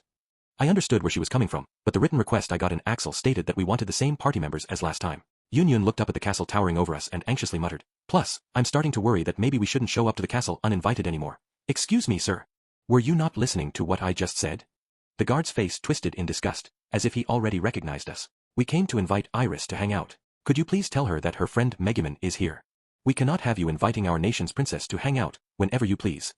See, even the guards don't want us here. Let's go home. I can do whatever Burton wants by myself. Yunyun argued vehemently and in a fluster. We do not even know what kind of quest it is though, and we are both spellcasters. We need someone strong to take the front line, and there is nobody better than Iris who can do that. You plan on making Princess Iris guard you? There's no way I'm going to tell her you're here now. See, witnessing Yunyun on the verge of tears gave me a wonderful idea. Then how about we do this? Iris can stay, but you need to come with us. Surely, a castle guard would be able to handle the front line. I am in the middle of work. I'm sorry. Don't mind her. She's just an idiot. I'll take her home. My rude friend grabbed me by the arm and tried to pull me away, but, listen, we are Iris's friends, and we are about to go on a quest without physical attackers to take the front line to protect us. 2 little girls. Surely, it would break Iris's heart if something happened to us. I'm sorry. I'm so sorry. Please don't listen to her. As Yunyun profusely apologized to the obviously troubled guard, a middle-aged gentleman suddenly emerged from the station at the side of the castle gate. Then allow me to go with you. My shift is almost over, after all. What? Captain, are you serious? The middle-aged man called Captain did look strong. I used to be an adventurer too, so I am confident I will not hold you back. I am off tomorrow, and you are Princess Iris's friends as well, which is all the more reason to help. Allow me to take the front, said the captain proudly with a confident smirk. Yunyun, we just found ourselves a powerhouse. I think he'd be a good replacement for Iris. Are you sure we should be bringing castle guards with us though? But I guess it'd probably be better than putting Iris into any potential danger. A bell suddenly began to chime in the background, as if to alert the workers that the next shift was starting. Perfect. My shift just ended. From now on, I will be your vanguard whenever you need help, so do you think you could please stop inviting Iris? Very well. Now that I think about it, this is perfect. I do not get as much time to shine if Iris goes all out on the enemy anyway, so I probably should have stopped inviting her a while ago. The captain and I shared a merry smile, but Yunyun was subtly pointing at the castle gate as if she was trying to get our attention. Standing behind the opened gate was Iris, with tears in her eyes, pouting. I can't believe you. Seriously. I never knew you could be so cold-hearted, boss. Can you really blame me? It is not my fault you're a princess. Even after we started heading over to the Adventurers Guild in the capital, Iris was still pouting and in a bad mood. Yunyun, who was standing by her side, wore an expression of painful reluctance. Regardless, that man did seem strong. Should we have brought him with us? Yeah, especially since he volunteered and everything. The captain offered to come with us as Iris's guard, but I can handle being the vanguard by myself. I'll show you just how useful I can be. I am not going to get a chance to do anything if you take this too seriously. I am the boss, so don't get carried away. We childishly argued back and forth until we reached the guild, only to find Burton standing before the door as if he was tired of waiting for us. At last, you're here. I'm so glad you came, cried Burton, pushing his glasses up on his nose. Iris smiled back and replied, "It is so wonderful to see you again, Burton. I heard the book you wrote has been flying off the shelves ever since you were recognized for your discovery of the king toad. Congratulations." However, Burton quietly stared at us as if he couldn't even hear Iris. Yun curiously tilted her head to the side. "Burton, is everything okay? You didn't forget Iris, right? Show some manners." But he still didn't reply, so I muttered, "Long time no see, Professor Burton." "Oh, Megumin, my dear. What a pleasure to see you again. I have officially received my doctorate now, and it's thanks to you all. Thank you so much." It looked like he was planning on ignoring anyone who didn't refer to him as Professor. Some things never changed, his aggravating personality, for instance. Professor Burton, it is wonderful to see you again. I heard your biology for dopes book was a bestseller. Congratulations. Oh, thank you very much for your kind words. Would you like my autograph, too, perhaps?" "And no thank you," Burton cackled with evident satisfaction, still clearly oblivious to the fact that Iris was the princess. "Hey, Megumin, maybe we should do something about him during the quest before things get out of hand? You sometimes go a little overboard. Plus, this old man's apparently famous now, so let's just leave him alone." Burton's expression was suddenly overcome with an air of seriousness in the midst of our whispers. "Anyway, there is a reason why I, the authority on biology and best-selling author, called you all here today. It was sunny out the day after you defeated the king toad on your previous quest. However, I almost forgot that the whole reason we defeated the king toad was to end the rainy season so that Burton could take Barbara from the pub out on a date the next day. It sounded absolutely ridiculous to us at first, but she was apparently his childhood friend, and his story about her really made you root for him. And yet, what happened with Barbara? Did she leave you after your ego trip? What are you talking about? Things are going very well between us thanks to you all. She even invited me on a date the other day. She was so cute, begging me to buy her this and that." Burton's lips curled upward in rapt admiration. "Oh, I guess making the leap from wannabe professor to bestseller really helped. Why, Megumin, sure. Some things shouldn't be said, even if they are true." Iris cast Yun a skeptical gaze as she covered my mouth, then took a step forward with a smile as if to change the subject. "So, Professor Burton, why did you ask to meet with us today?" "Oh yeah. So I bought Barbara everything she asked for, but when I took her to the jewelry store and bought an engagement ring on the spur of the moment, she wouldn't accept it. It was the most expensive thing at the store, and yet, I see. So basically, she took those other presents without remorse, but the engagement ring made her uncomfortable, and she wanted nothing to do with it." "Megumin, would it kill you to have some tact?" Burton bitterly smirked. "So that's how she felt, huh? Actually, the reason why I requested to meet you all today was because I needed some relationship advice.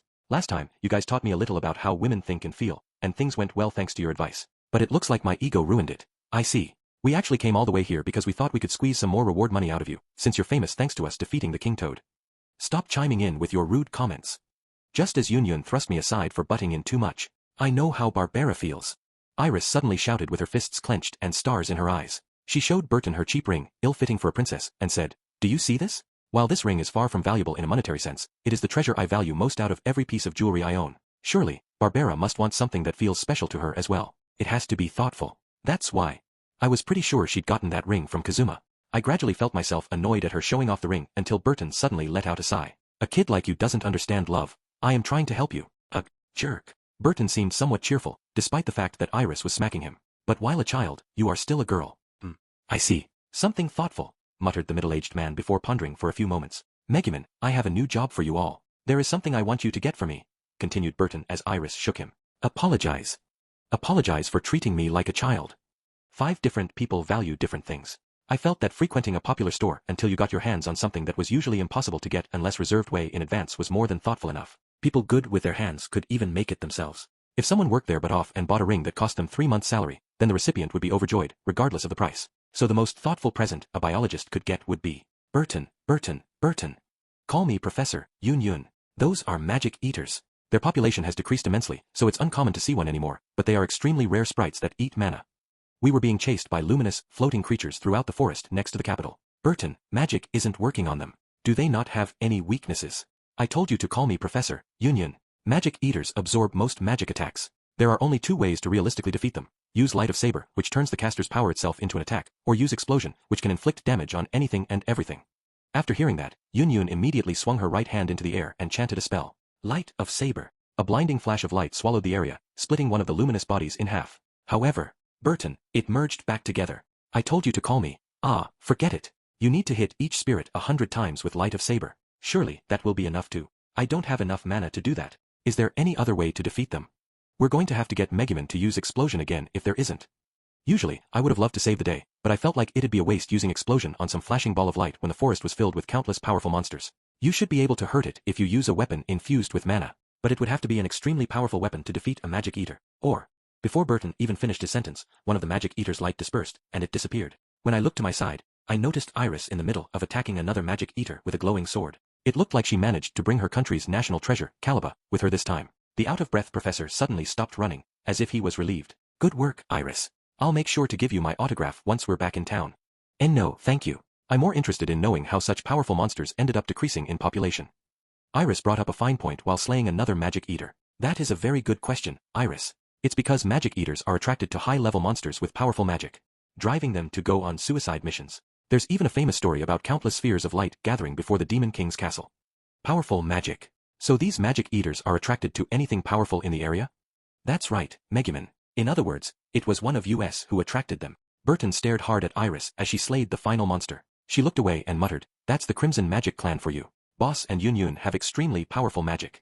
Oh, come on. I'm not that amazing. I don't think it was Megumin and me who attracted the monsters. After sheathing her sword, Iris showed Burton the expensive necklace she was wearing. It wasn't me. I made sure to bring a powerful magic item with me this time that suppresses my mana, since it made all those gelatinous slimes avoid me last time. Magic eaters are attracted to powerful magic items as well. After hearing that, Iris nonchalantly hid not only the necklace behind her back but her holy sword, a divine relic even more powerful than a magic item as well. So, Professor Burton, are we any closer to finding that crystal liger? The reason why we were this deep in the forest was because we were searching for the crystal liger, said to already be extinct, because that was the something special Burton wanted to give to Barbara. It was a monster covered in crystal-like gems, which were extremely rare and which meant you could hardly find them being sold as raw materials anywhere. They were sought after by many adventurers due to the fact that slaying one would not only make you famous but extremely rich. Nevertheless, that led to them being overhunted, which was why they were said to be extinct. However, I am positive there is one in this forest. I can just tell, since I am an authority on biology, after all. The crystal liger is cautious and clever, so the average adventurer would never be able to even find their tracks. But me, well, I would usually think someone like this was talking out of their rear end, but he had found the king toad. He must have had some sort of supporting evidence to make him this confident. We were already deep into the forest, but Burton still hadn't taken his eyes off the ground. Oh, after a sudden halt, he picked up a stick with a serious expression and began digging until he found a black lump. It had been covered by the leafy shade of the trees and completely hidden under the dirt. Burton carefully examined the black ball of matter. It wasn't long before Iris squatted by his side and began observing it, as if it had tickled her curiosity as well. What is it? Haha, did it pique your curiosity? Give it a little poke with your sword. Iris thrusted it with the tip of her sword as suggested, causing it to crumble. It smells awful. What is this, Professor Burton? Monster excrement. Hey, don't point your sword at me. Burton examined the crumbled feces while paying no attention to Iris, who was cleaning off the holy sword with tears in her eyes. This is it. I found a hard fragment mixed in the feces. This is the crystal liger's excrement. You did it, Iris. I was able to find a trace of the crystal liger thanks to poking around its feces. I feel like you could phrase that better, whined Iris, who had stabbed monster dung with a national treasure. I'm glad you found the crystal liger's poop and all, but how are we going to catch it? We'd be able to use the poop to find it if we had an archer with a tracking skill, but, hey Megumin, do you think you could stop saying that? Burton smugly smirked at me. Cautious monsters are very particular about where they relieve themselves. Finding its feces here means that its turf is nearby. He then looked around until he eventually found something and picked it up. I found it. This is part of the crystal liger's skin. It must have rubbed its body against this tree to shed old skin. It looks like it tried to smash it into small pieces and bury it, but you can't fool these eyes. It was a tiny, gem-like fragment, so small that it was closer to a fine powder than a rock. All that's left is to find the monster itself, then, huh? Ligers seem to be extremely quick, but I should be able to take care of it if I blow up the area with explosion. But the excited professor shook his head with a serious look on his face. That won't be necessary. Crystal ligers are even rarer than magic eaters, so when we find it, all we need to do is take the tip of its tail. Ligers' tails can regenerate almost immediately, and the tail alone has enough precious stones to make a massive ring. So you're a conservationist now, too, huh? The tip of its tail. That means, everyone's gazes shifted toward the princess holding her sword. Crystal ligers love shiny gems. In addition, they tend to love more expensive gems as well. Just like their cautious habits, they can't fight their nature. Unfortunately, I was only able to get my hands on some cheap ones, but Burton began scattering gems in an open area slightly away from where we'd found the monster dung. Dragons are said to love shiny things as well. There are various guesses as to why. There is mana hidden inside gold and gems. Shiny objects simply have the power to confuse and control living creatures, etc. But, Megumin, will you stop picking up the gems I'm scattering? Those words brought me back to my senses. I had been absent-mindedly picking up the gems. Interesting.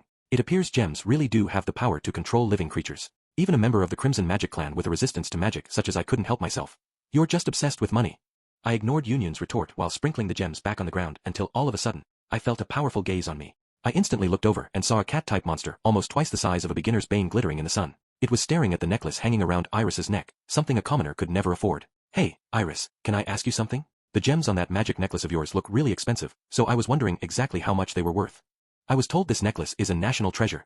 The crystal liger suddenly sprinted straight for Iris. 6, Yun, slow it down. I don't even want to think about the mess we're going to be in if that thing attacks Iris and steals a national treasure.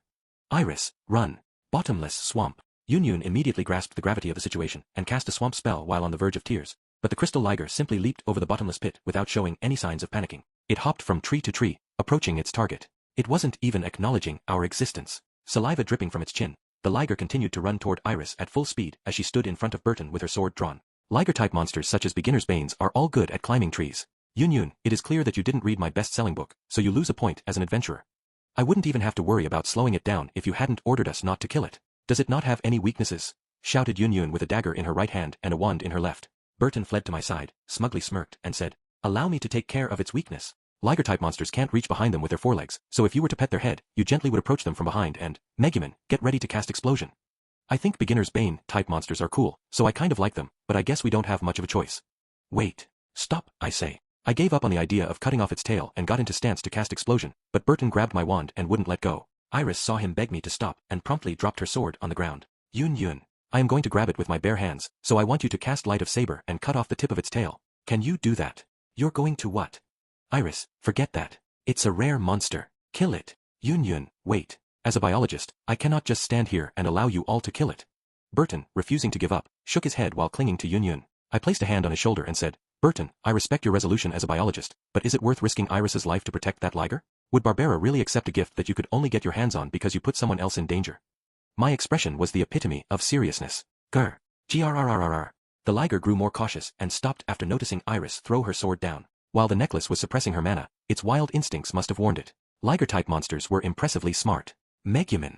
What are you doing? I don't care how poor you are. I told you to stop eating stuff you find on the ground, didn't I? You picked up some weird mushroom and ate it, didn't you? I was trying to have a serious conversation, but Yun wouldn't stop screaming. Will you shut up?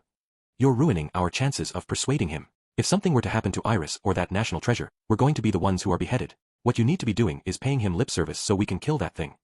At least whisper if you are going to talk about me like that, but, yes. Barbara wouldn't be happy if she knew I put a child in danger to get her that gem. Burton, you were hiding behind me for almost the entire time. I am going to get mad if you keep treating me like a child, stated Iris as she and the liger stared each other down, until, out of nowhere, Scholar Iris, leave the rest to me. Here, let me borrow that necklace. Burton took a step forward with a strong will burning in his eyes, causing Yun to panic and begin casting a spell. It was the familiar chant of one of her strongest spells, Light of Saber. Burton, that necklace is a national treasure, so I don't recommend trying to steal it and run away. Megumin, this is serious, so could you please not bother me right now? Listen, everybody. I will act as a decoy, and when the liger pounces at me, I want you to cut off the tip of its tail. I am the biologist Burton. I will not allow myself to fear a monster. Professor Burton.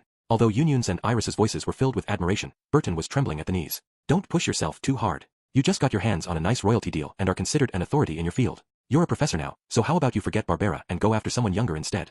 You'd be able to find someone in no time with your fame and money. What do you have against me, Megumin? Why are you constantly taking jabs at me? Shouted Burton as Iris handed him the necklace. Just then, the liger is acting strange, as if something is scaring it. The liger, which had been growling at Iris, suddenly froze. It was as if a house cat had run into an all-powerful being. Ah, the necklace was suppressing my mana, so that's probably why it's... The liger jumped at the sound of Iris's voice. Oh yeah, you brought that magic item with you so weak monsters wouldn't run away. I guess once you took it off, don't be scared. It's okay, see, I'm unarmed. Iris smiled with her arms spread out, as if to show she didn't have a weapon, but her efforts bore no fruit, for the liger slowly stepped back. Then how about this? Burton suddenly squealed while stripping off his clothes. Yun, a new rare monster has appeared. We should slay it first before it corrupts Iris. Okay, I was always worried he might do something to Iris, but I never expected he'd try anything here. Yun and I braced ourselves for battle, but the new monster immediately began to protest, sputtering each word. I am not joking around. This is serious. Listen, liger-type monsters take submissive positions before those stronger than they are. They get on the ground and roll over to expose their stomach and throat. If we do this, we can convince it that we're weak so it won't run away. The liger seems to be more afraid of you than it is of Iris. The liger retreated even farther back as the professor beckoned it in only his underwear. Did it see through my bluff? Is my overpowering aura of absolute authority causing it to cower away? I'm pretty sure any monster would be cautious of a rare specimen like you, Burton. Just then, Light of Saber. Oh!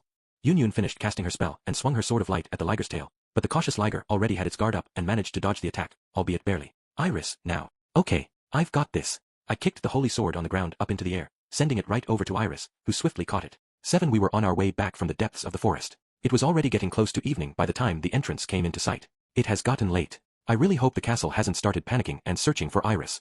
Iris slightly twitched when I expressed my concern. Yeah, but that's not all we should be worried about, right? Union's comment seemed to make Iris's trembling even worse. Am I making enough off royalties to pay for that necklace? I am so sorry, everyone. I promise none of you will get into any trouble. Iris apologized in a fluster after hearing Burton's mutterings. Don't blame yourself, Iris. We all saw how the liger looked at you. Besides, you're still just a kid. Not me, though. I wouldn't even hesitate to blow up a loving, snuggling couple of duction if I had to. You could do with some empathy. After catching the holy sword, Iris had started swinging it to slay the beast, but it was careless of me to forget that crystal ligers are just high-level beginner's banes. Acting friendly and sweet to trick its opponent into lowering their guard and stealing the necklace was way too clever.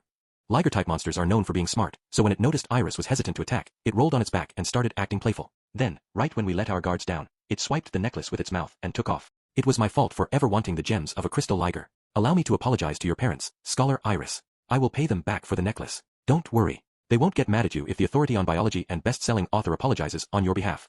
Surely, the castle royalty would get mad at this middle-aged man, though, who obviously still hadn't realized who Iris was. Yun smirked bitterly. We can't have our client apologizing. Besides, it isn't uncommon for adventurers to lose their equipment during a quest. Why yes, I agree. Besides, I was the one who decided to take that expensive necklace with me. None of this was your fault. Yes, that's what I will tell father while massaging his shoulders. Iris, who had grown especially calculating as of late, as if someone was rubbing off on her, quietly trailed off while muttering to herself. We can worry about the necklace later. What are we going to do about Burton's engagement ring?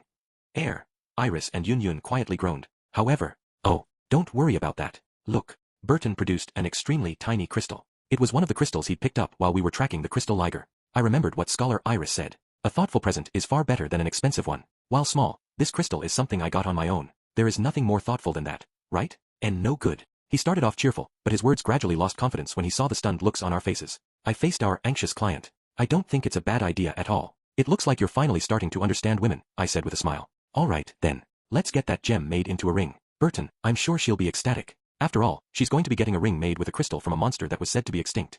Burton was mirthfully nodding in agreement with Yun until all of a sudden, his face turned white as a ghost. Oh no. Once word gets out that I found the crystal liger, people are going to start hunting it again.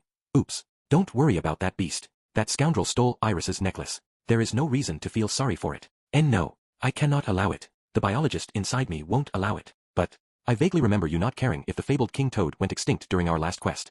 Do not even think about comparing my dear ligers to lowly frogs. This man, I swear. Anyway, good luck with Barbera. Is everyone else ready to head home?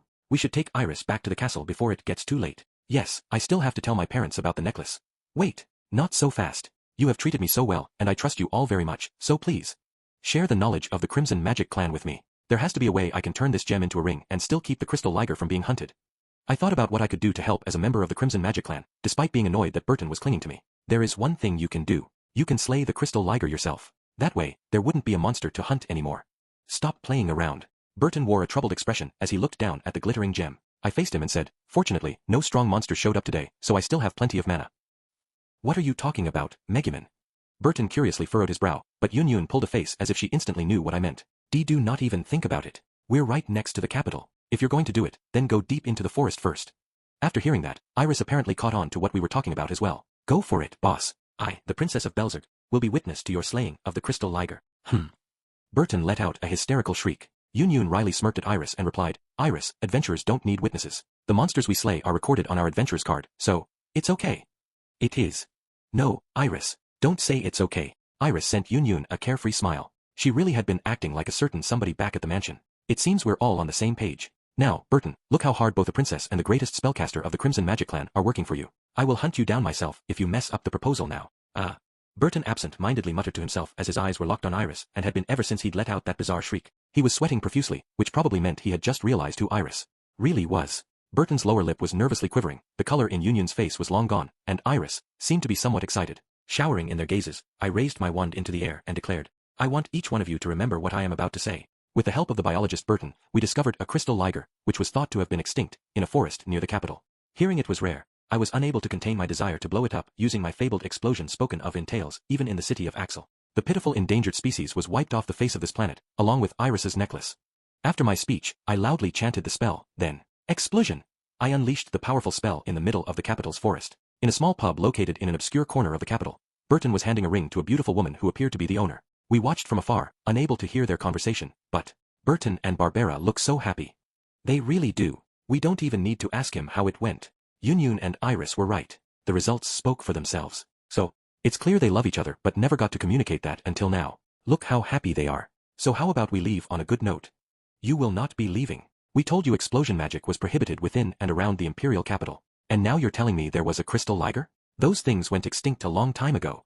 The female officer, who oversaw the capital, was arresting me. She was an elite, as one would expect from someone working here, so she wasn't going to be fooled that easily. Burton has proof that there was a crystal liger. It's small, but it's a real crystal. I do not care. The fact that you cast explosion near the capital is the problem.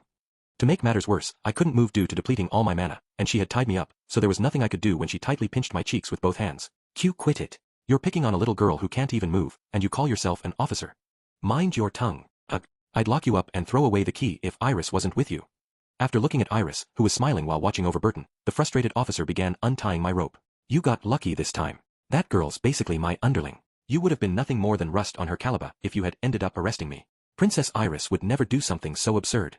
Listen, you will be prohibited from entering the city if I ever catch you using explosion magic around here again, threatened the officer. We do not yield to any authority. Our pride as members of the Crimson Magic Clan doesn't allow that. Acting like you're tough doesn't change a thing. Don't use explosion magic around the capital ever again. 8. Okay, we're here. I'm going to put you down. You should have recovered at least enough mana to walk on your own, right? It was already completely dark out by the time Yunyun carried me back to the mansion. I'm glad everything went well for Burton. We didn't end on a good note, though. Why am I the only one who had to get yelled at?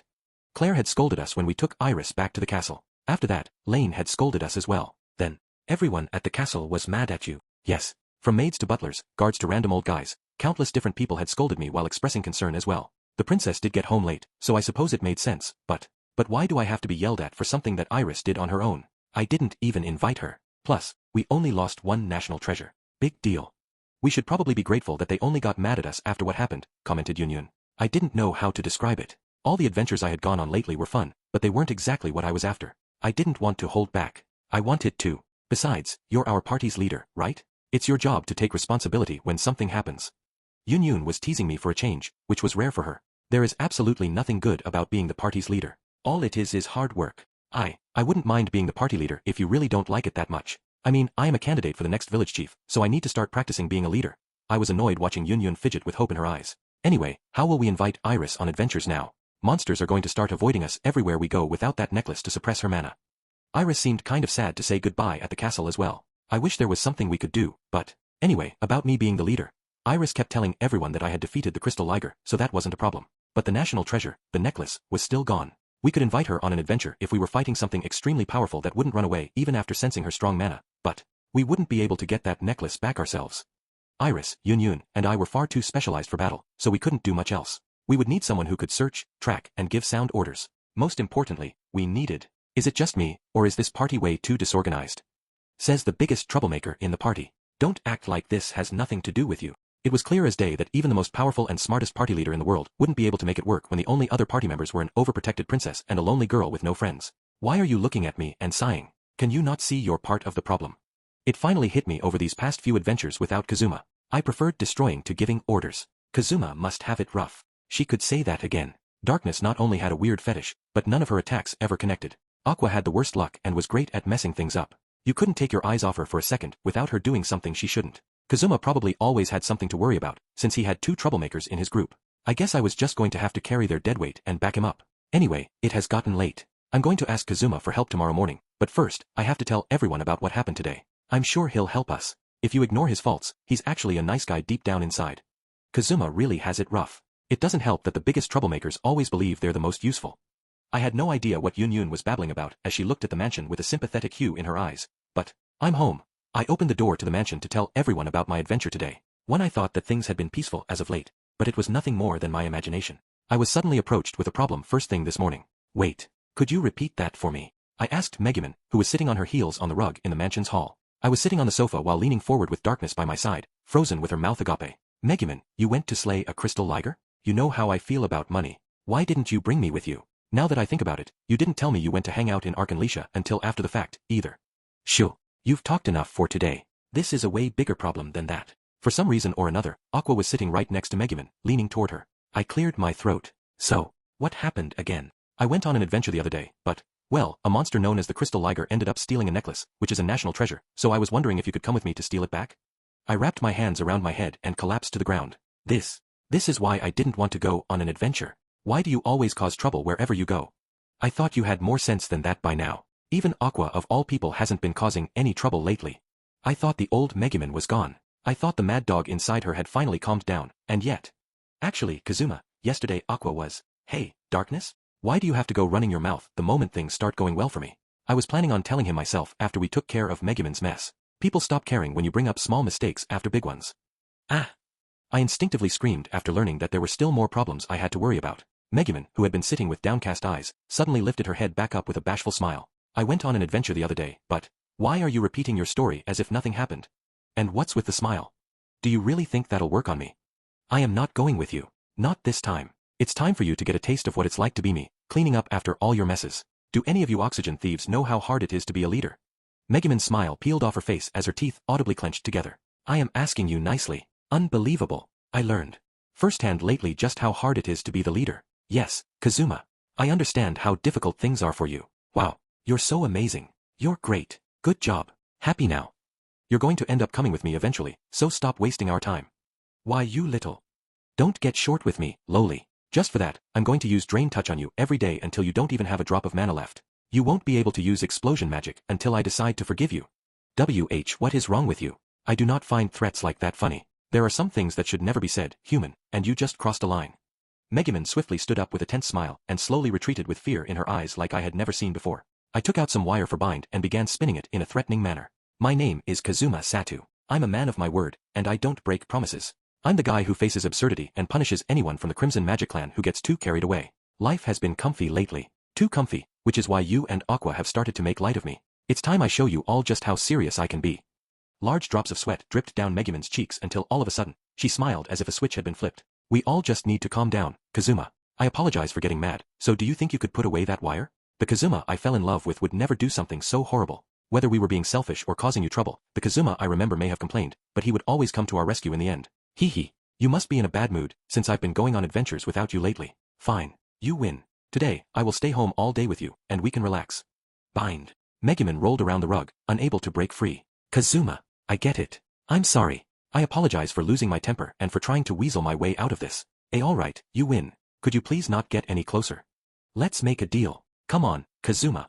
Consider this a warning, Aqua. I'm going to drain Megumin's mana until she can't use explosion magic anymore. You can kiss that weird-looking rock and expensive booze in your room goodbye if you cross me. Got it. Kazuma. I didn't disrespect you, so there's no need to retaliate, right? But I guess I have been taking your kindness for granted a little too much lately. I'll handle the small problem I caused yesterday myself, okay? So you don't have to punish me. I reached out to touch Megumin, paying no attention to Aqua as she slipped behind Darkness with fear painted on her face. Kazuma Aya.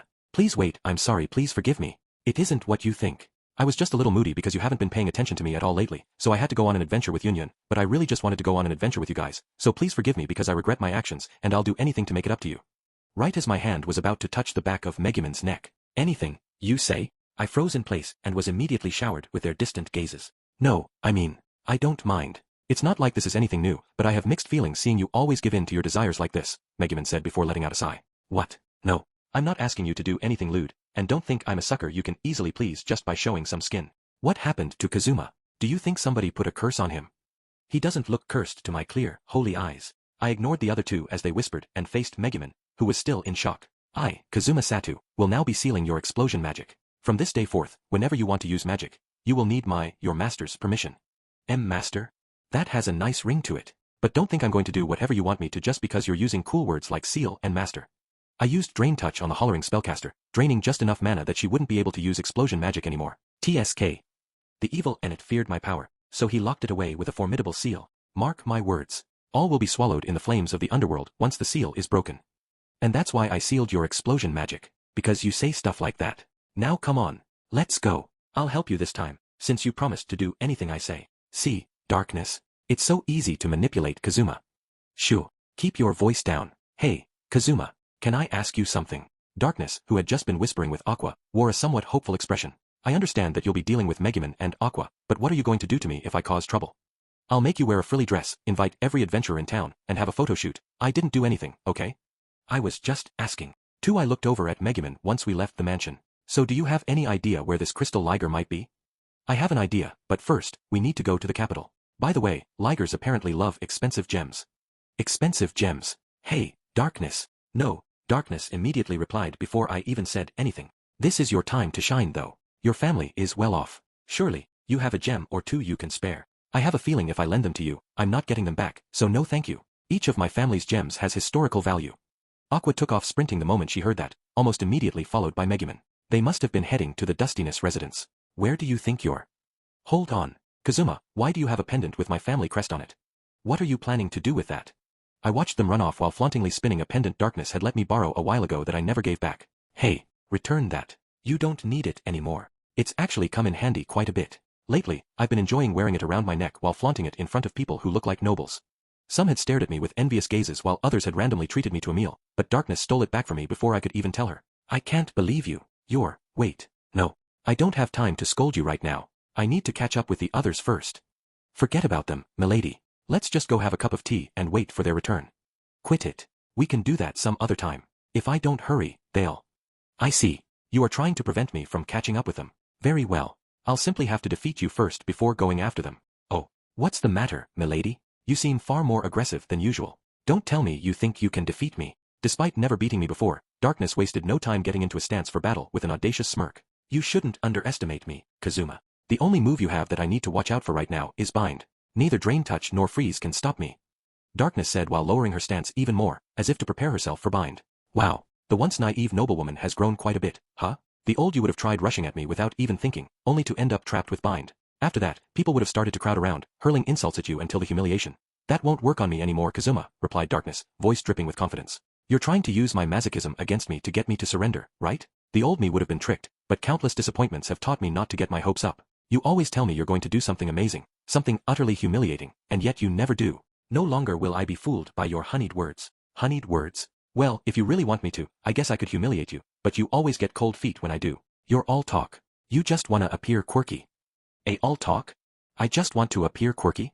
You're just trying to provoke me so I'll play your game, but I'm not going to fall for your sweet talk any. All of a sudden, glittering lights started to approach us from the opposite direction. It was Aqua and Megumin carrying gems. Good job, Kazuma. We borrowed a lot of expensive gems. We told Darkness's father that she was begging to borrow them, so he loaned us the family heirlooms. Man, took you long enough. Ha! What's wrong, Darkness? My role here is done, so we can just say you won. Darkness had gotten so into it that she had forgotten I was only trying to slow her down. No, I lost, she muttered before looking away with a slight pout. We were now thoroughly prepared to finally head over to the capital when... You've got to be kidding me. Why am I the only one still prohibited from using it? I don't make the rules. I only enforce them. And I was told by the boss to get rid of you if you tried to use the teleporter to the Imperial capital. We had stopped by the teleporter so they could send us to the capital, but I was apparently still prohibited from entering. I edged in on the woman, working there until her lips curled in a troubled manner. But, hold on. I understand this man is prohibited from entering the capital, but this is an exception. I vow in the name of the Dustiness family that I will not allow him to cause. Hey, finish your vow already. Why do you look so uncertain all of a sudden?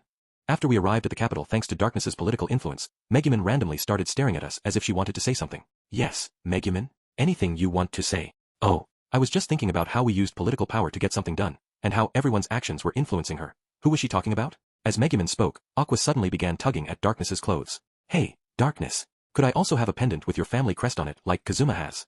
And no. Besides, Kazuma doesn't have one anymore. I took it back. Aqua curiously tilted her head to the side. Kazuma didn't just have one of your family's necklaces. I saw him walk into an expensive-looking restaurant the other day using a pendant with some other nobleman's family crest on it. I want political power to abuse, too. What is the meaning of this, Kazuma? Where did you get someone else's crest? I thought you were only borrowing mine. This woman named Claire gave me hers a while back. It's really useful. I can waltz right into shops meant for nobles in just a tracksuit and still not get thrown out.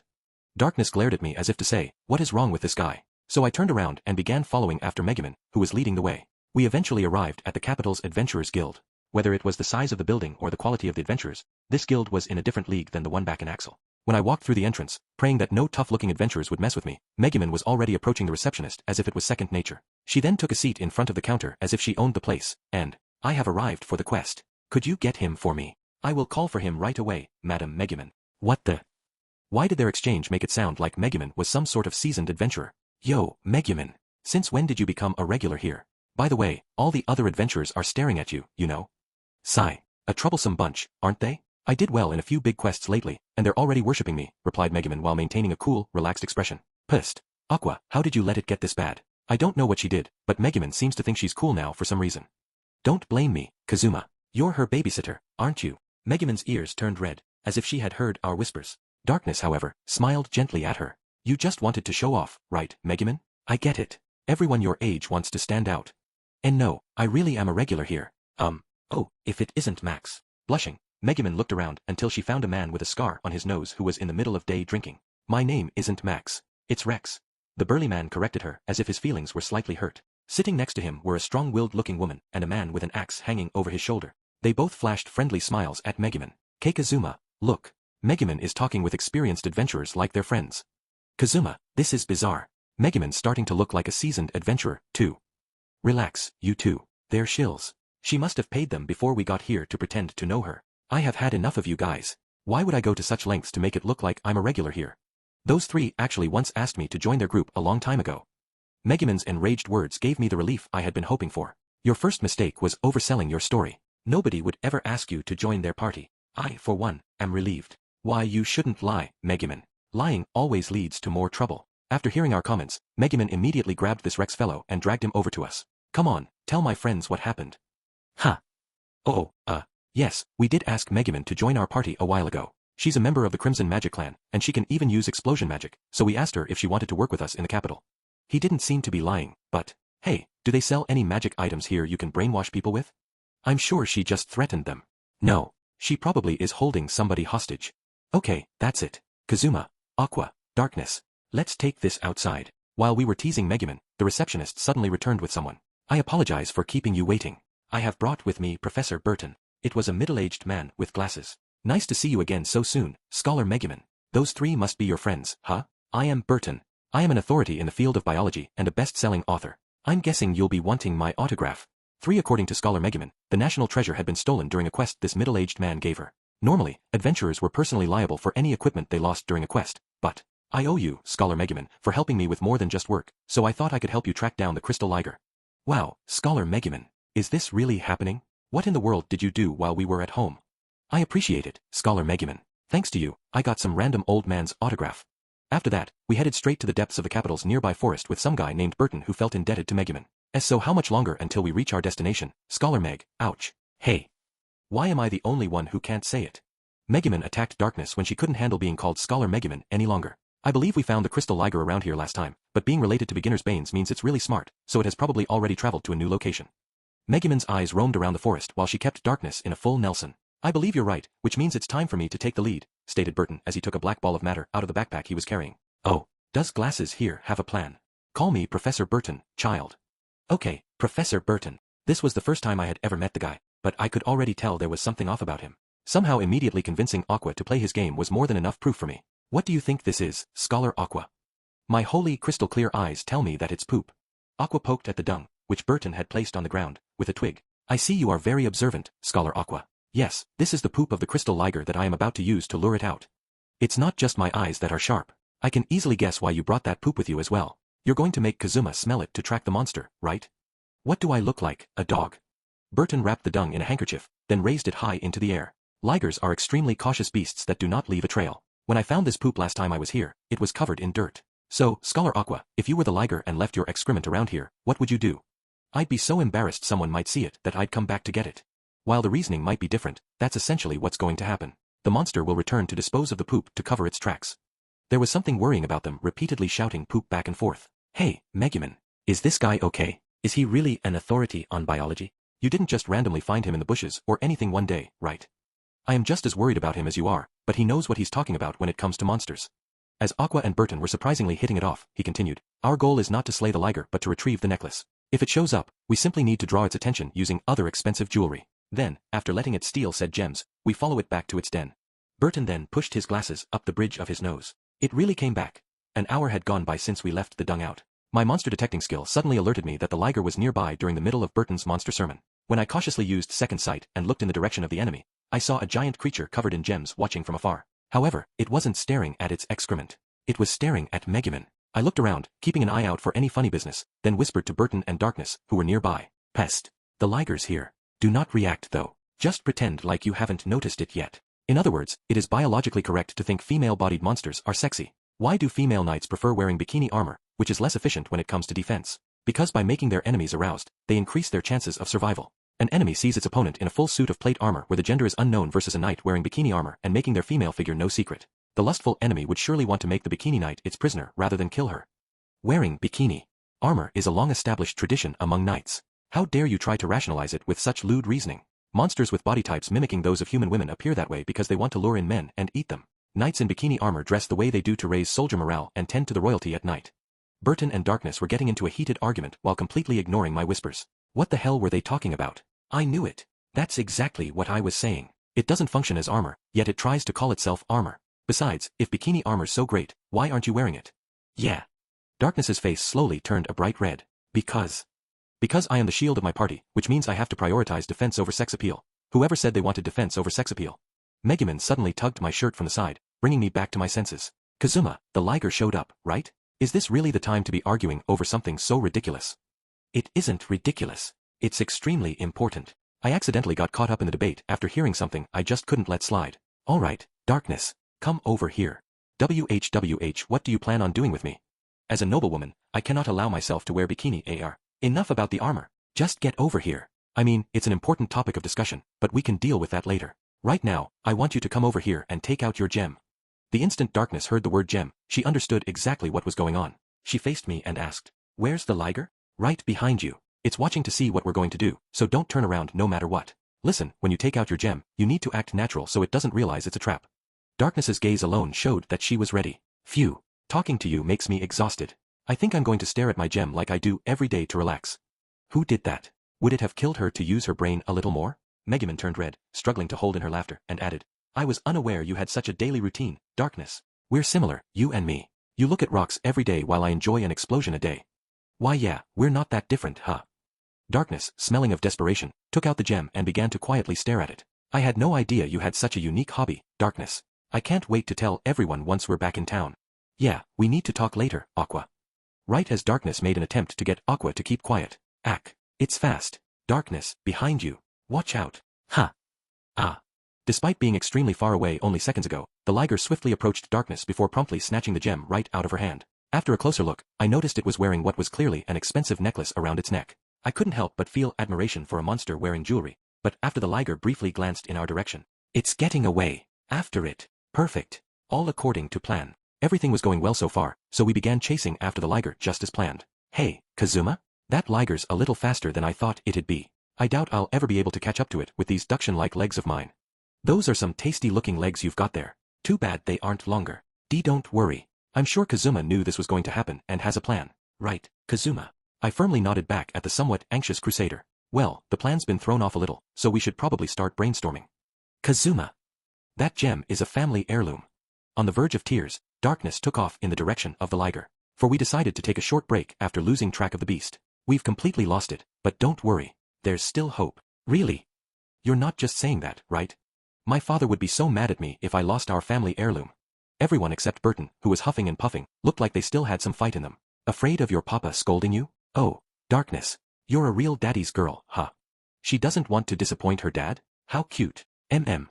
Kazuma, hurry up and tell us your plan. What should I do?" Darkness, her cheeks bright red, began to panic and rush me as if Megumin's teasing was getting to her. "Relax. The hope I was talking about is Burton. Since he's a biologist, he should be able to deduce where the liger's den is from the tracks it left." "Oh." Darkness turned her hopeful gaze at Burton, who firmly nodded back. "Yes, I should have no problem finding its den, is what I wish I could say, but that would be impossible." "Well, there's your answer. What are we going to do?" "My family heirloom."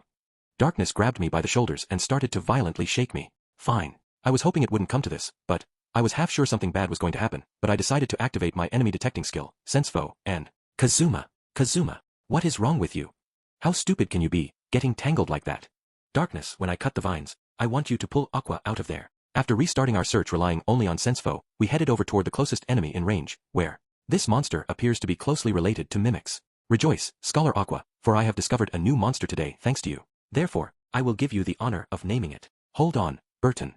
I want to name it." "Stop chatting and save me." Kazuma, you're at least halfway decent with a sword, right?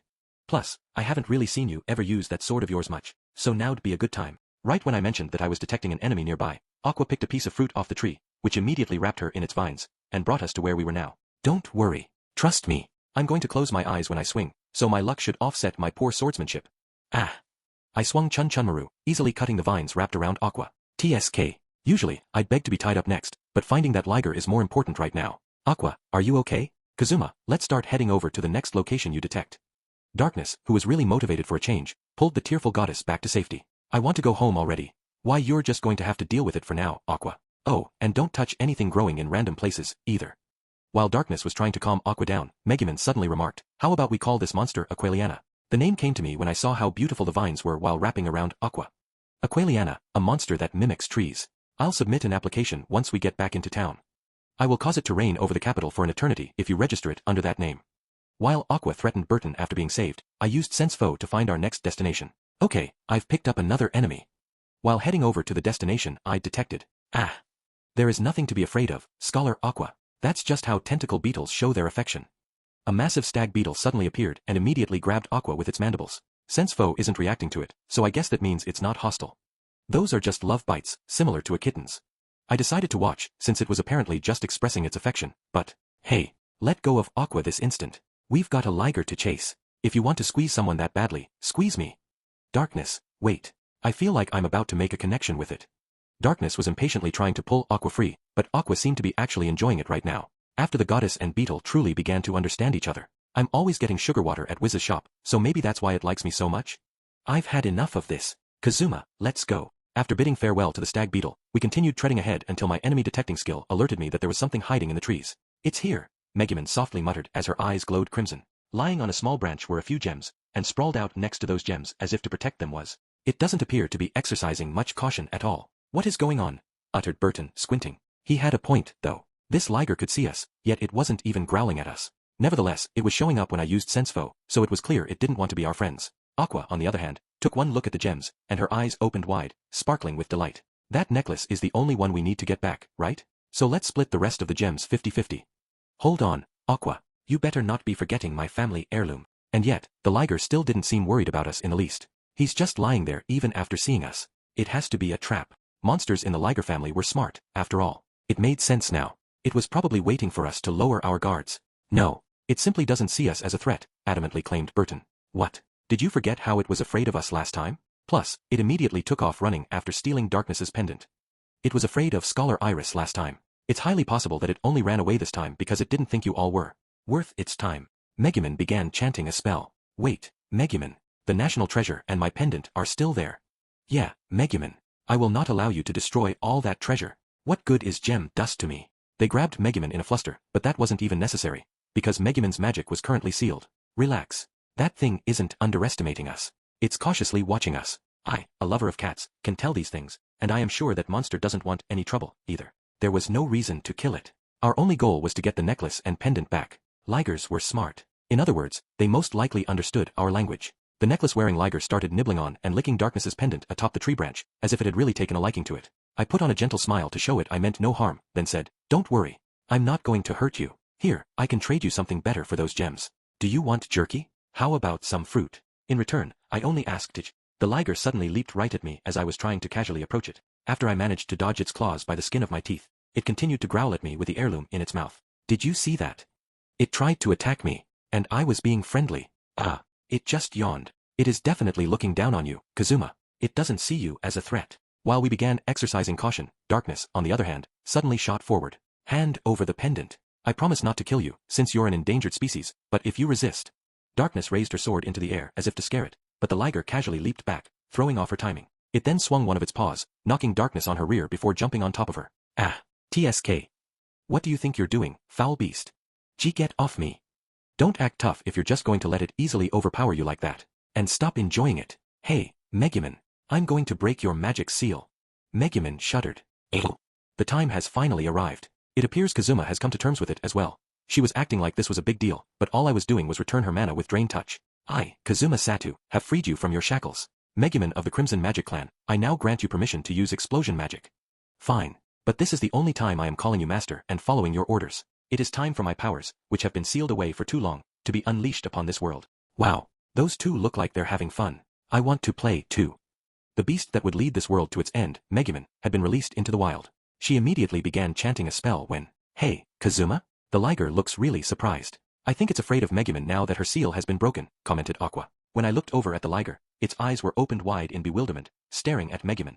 Telling humans apart was apparently difficult for monsters, so they would use mana to differentiate. Megumin's chanting caused her mana to overflow, so the liger probably just realized that she was the same person who had driven it into a corner the other day. Darkness, grab the necklace hanging around its neck. Then Megumin can vaporize it with explosion.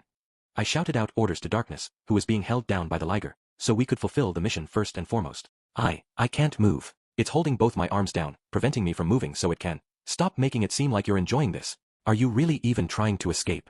I sprinted to Darkness's aid. Wait. Scholar Megumin, you understand that's an endangered species, right? Worrying about that is how it got away last time. I am not letting it escape this time, though. Ignoring their argument, I shouted out, "Aqua, could you distract it for a moment? If you can buy us even 1 second, that'd be great." "Okay, I've got this." Aqua's unusually confident reply convinced me that this wouldn't work. "I'm going to use steal on it, since I should have a high chance of stealing the necklace back. Megumin, once I get the national treasure, I want you to blow that thing to bits." Burton's face was overcome with shock the moment he heard those words. He screamed, "Wait, if you do that, Scholar Darkness is going to be thrilled." As I rushed over to Darkness, the liger shifted its gaze toward me. "Wait, Kazuma. That would definitely save the national treasure, but the dustiness heirloom would be. Forget about the heirloom. If your dad gets mad, I'll give him my family heirloom to make up for it." I yelled back at Darkness while unsheathing my oddly named cherished sword, which had just become my family heirloom. "Aqua, now. Like a flower reflected in a mirror, like the moon reflected on the water's surface. Feast your eyes on the ultimate party trick." The liger immediately leaped back, although showing no interest in Aqua's party trick. Steal. Even though it jumped out of the way, it was still surprisingly in range of my attack. Inside my closed hand was a necklace that was extremely valuable in more ways than one. In addition, there was a small opening now that the liger had jumped slightly away from Darkness, which meant Megumin would be able to cast explosion without hurting any of us. Megumin, now. Right as I gave the order to attack. "Wait. Scholar Megumin, remember how the crystal liger is an endangered species." Megumin glanced at Burton before looking straight back into the liger's eyes. "Crystal ligers are normally very docile creatures. They're herbivores that love wolfberry fruit. Could you at least consider simply scaring it away instead?" Burton was desperately shouting, but Megumin was normally someone who boasted that she'd kill a loving Duction couple if it'd give her enough experience points. The spellcaster's seal had been broken. There was no way she'd stop now. Explosion! The liger couldn't even move a muscle. It only stared at Megumin as if it could sense the powerful mana from the spell being cast. "Ah, the treasure! The Tria Suyur!" Aqua's screams echoed about. The spell had gone right past the liger's side and hit the den behind it, destroying it, along with countless gems inside. Aqua relentlessly chewed me out while I leaned into Kazuma's back as he carried me to the capital. "Unbelievable, Megumin, unbelievable. The only thing that makes you useful is your explosion magic, and you missed. You're not Megumin without your explosion magic. You're just Min." There is a lot to unpack here, but the first thing I want to know is why Megu is in charge of explosions. It should be Megumi, at the very least. That makes it sound like your explosion magic is more important than you as a person, Megumin. Are you sure you're fine with that? The liger had remained frozen after its den was destroyed and stared at us to see what we would do. After that, Burton, overly excited, suddenly tried to reason with the liger, but it simply put the heirloom in its mouth down on the ground and left for some reason. That crystal liger was extremely unique, wasn't it? It was as if it could understand what we were saying. Burton mirthfully exclaimed, thrilled I hadn't killed the liger. It really had looked like it understood what we were saying. Burton had told it things like it would eventually be hunted again, since we were near the capital, and how we wouldn't hurt it as long as it gave us back the family heirloom in its mouth. But the entire time, the liger simply stared quietly at me. I feel like I've seen that liger somewhere before. But we have a deep affinity with beginner's banes, so maybe that's why I felt some sort of connection with another liger-type monster, Kazuma mentioned curiously while tilting his head to the side and carrying me on his back. You have way too many acquaintances, Kazuma. First demons, then undead, and now you've finally extended to wild beasts as well, huh? I'm pretty sure Darkness is the only one interested in wild beasts. Darkness held on dearly to her family heirloom and gave it a hug. I am just happy I got my family heirloom back. Everything else that happened during this adventure is just a bonus. Now that I think about it, I probably came out on top today. That's because all you had to do was let a beast pin you down on the ground. You were at least more useful than Aqua, though. Even feeling exhausted from having my mana depleted was nice after finishing an adventure with everyone. Not so fast. Did you forget about the party trick I did to save the day? Darkness couldn't take her eyes off me. I told you to distract the liger, not Darkness. But, Kazuma, that trick was amazing. You have to show it to me again once we get home, Aqua. I felt myself growing sleepy, perhaps due to the mana depletion. Scholars of nature, I would just like to express my gratitude for your help. I learned today that the crystal liger, a creature shrouded in mystery, may actually understand our tongue. That alone is a huge win in my book. Not only Darkness but also Burton seemed to be elated. Hey, Professor Burton. I didn't get the gems I was hoping for, so could I have your autograph when we get back to the capital? In return, I'll listen to whatever you want to talk about. Very well, my dear. I'll give you however many autographs you'd like. So you want to know more about my work and me, huh? Well, first of all, most Liger-type monsters' feces are black because of the color of their hair under their crystal body. Burton began giving a lecture on monster feces as if he was the happiest man in the world. Psst. Aqua. I thought you already got an autograph. He's apparently famous, so a few more wouldn't hurt, right? What are you going to do if they sell for a high price? Absolutely nothing. Listening to their exchange, I pondered why I had purposely missed the Liger with my spell. Oh, right. Wolfberries. When Burton mentioned crystal Ligers liked wolfberries, I'd suddenly remembered when I befriended an herbivorous beginner's bane a long time ago. It wasn't easy, but I'd managed to save it from a nobleman in Axel. I wondered if that crimson-eyed beginner's bane was still doing well. There was something about the crystal Liger today that reminded me of it. Perhaps it was because they both liked wolfberry fruit and were of the Liger family? By the way, when are we going to return this necklace to Iris? I'm a little worried having you guys go alone, so I'm coming with you. You're not even allowed in the capital. Just let me bring the necklace back to her. Hey, you're just trying to take all the credit for yourself, aren't you? I'm coming with you no matter what. And she's going to be like, wow, Kazuma, you're so amazing. I worry about you sometimes. I reflected on what had happened today while listening to their noisy conversation. Aqua cried, Darkness got turned on, Kazuma got mad, it felt like home. I had a lot of fun going on adventures with Yun and Iris, but it seemed that I was better suited to a trash party like them. Besides, they'd be helpless without me. Anyway, this party would be nothing without me. Whatever our reward is, I should get most of it. All you did was a single party trick. If we're playing that game, then I'm the most useful one in the party. You guys should be more grateful to me, the leader. I don't really do anything special, but I can confidently say that I help hold this party together, and it's a thankless job if I do say so myself. Yun did argue that the biggest problem causers always think they're the most useful. But, well, regardless of that, adventurers should go on adventures is what I say. There are always so many surprises and exciting things that can happen like today. And there are things that we remember fondly like, Kazuma. What? TSK. I don't mind giving you a piggyback ride, but could you not drool on me? Unbelievable. I am not drooling on you. I just wanted to say, let's all go on another adventure tomorrow, too. Not happening. Besides, is that really what you should be thinking about right now? Have you already forgotten what I'm going to do to you when we get back home? You said you'd do anything I wanted. Oh, and since it seems like you haven't realized this yourself, I'm going to fill you in. Around 30% of all piggyback rides I give you, you fall asleep and drool on me. I was trying to thank him, yet he somehow effortlessly destroyed the mood. Now that I think about it, that Liger wouldn't take its eyes off you, Megumin. It was observing you like there was something unique about you. Kazuma was basically mumbling to himself, never to know my true feelings. But, well, I guess I shouldn't complain. After all, he did go on an adventure with me today for the first time in forever. Tomorrow, I'd go return the necklace. Then after that. Hey, Darkness. Do you think Kazuma's in a good mood right now? Maybe this would be the right time to tell him what I did yesterday. Hold on, Aqua. Not yet. The best time would be right after he gives the necklace back to Iris and she showers him with praise. Are you guys talking about me? Hold up. Now that I think about it, Aqua, you still haven't told me what you did yesterday. Then after that. There's another tale I just remembered about the crystal Liger. It's a very strange hypothesis not supported by most researchers, but some believe that crystal Ligers are rare breeds of beginner's banes that eat wolfberries and crystallize their bitter components. Okay, old man. I think I've heard enough about Ligers for today. While gently rocking on Kazuma's back, I imagined going on another adventure tomorrow while surrendering my consciousness to the comforting land of dreams. Afterward, thank you for purchasing KonoSuba, an explosion on this wonderful world. Bonus Story, Volume 2. First, I would like to apologize. The crystal Liger that shows up in this volume is an evolved beginner's bane that appears in a short story included as a pre-order bonus for an older volume in certain stores. I would like to apologize to everyone who wasn't able to pick up on that because they didn't get a chance to read the short story. Referencing characters from pre-order bonus stories isn't something one should normally do, but I really liked the story, so I couldn't help myself, and for that, I want to apologize. Allow me to roughly explain the short story to those who haven't read it. Megumin finds herself captivated by an herbivorous beginner's bane that is being held prisoner by a nobleman. She passes by its cage day after day, slowly growing attached to it until she decides she has to help it escape. The beginner's bane can't speak human language, but it's at least smarter than Aqua, so it probably decides to live the rest of its days peacefully in the depths of the forest. Now for some advertising. The title of the movie has been decided, Legend of Crimson. The word Crimson should be telling enough what clan the movie focuses on. In addition, KonoSuba TRPG will be released on March 20th. There are even replays done by various authors included in the game, so please check it out if you're interested. Movies, concerts, TRPGs, KonoSuba is becoming a transmedia franchise in a way. They have apparently begun development on the crossover anime Ice-Sky Quartet, which includes characters from Overlord, the Saga of Tanya the Evil, Zero, Starting Life in Another World - and KonoSuba. God's blessing on this wonderful world, so please look forward to it. Also, the manga I've been working on, Kimono Michi, is getting an anime adaptation as well. Yes.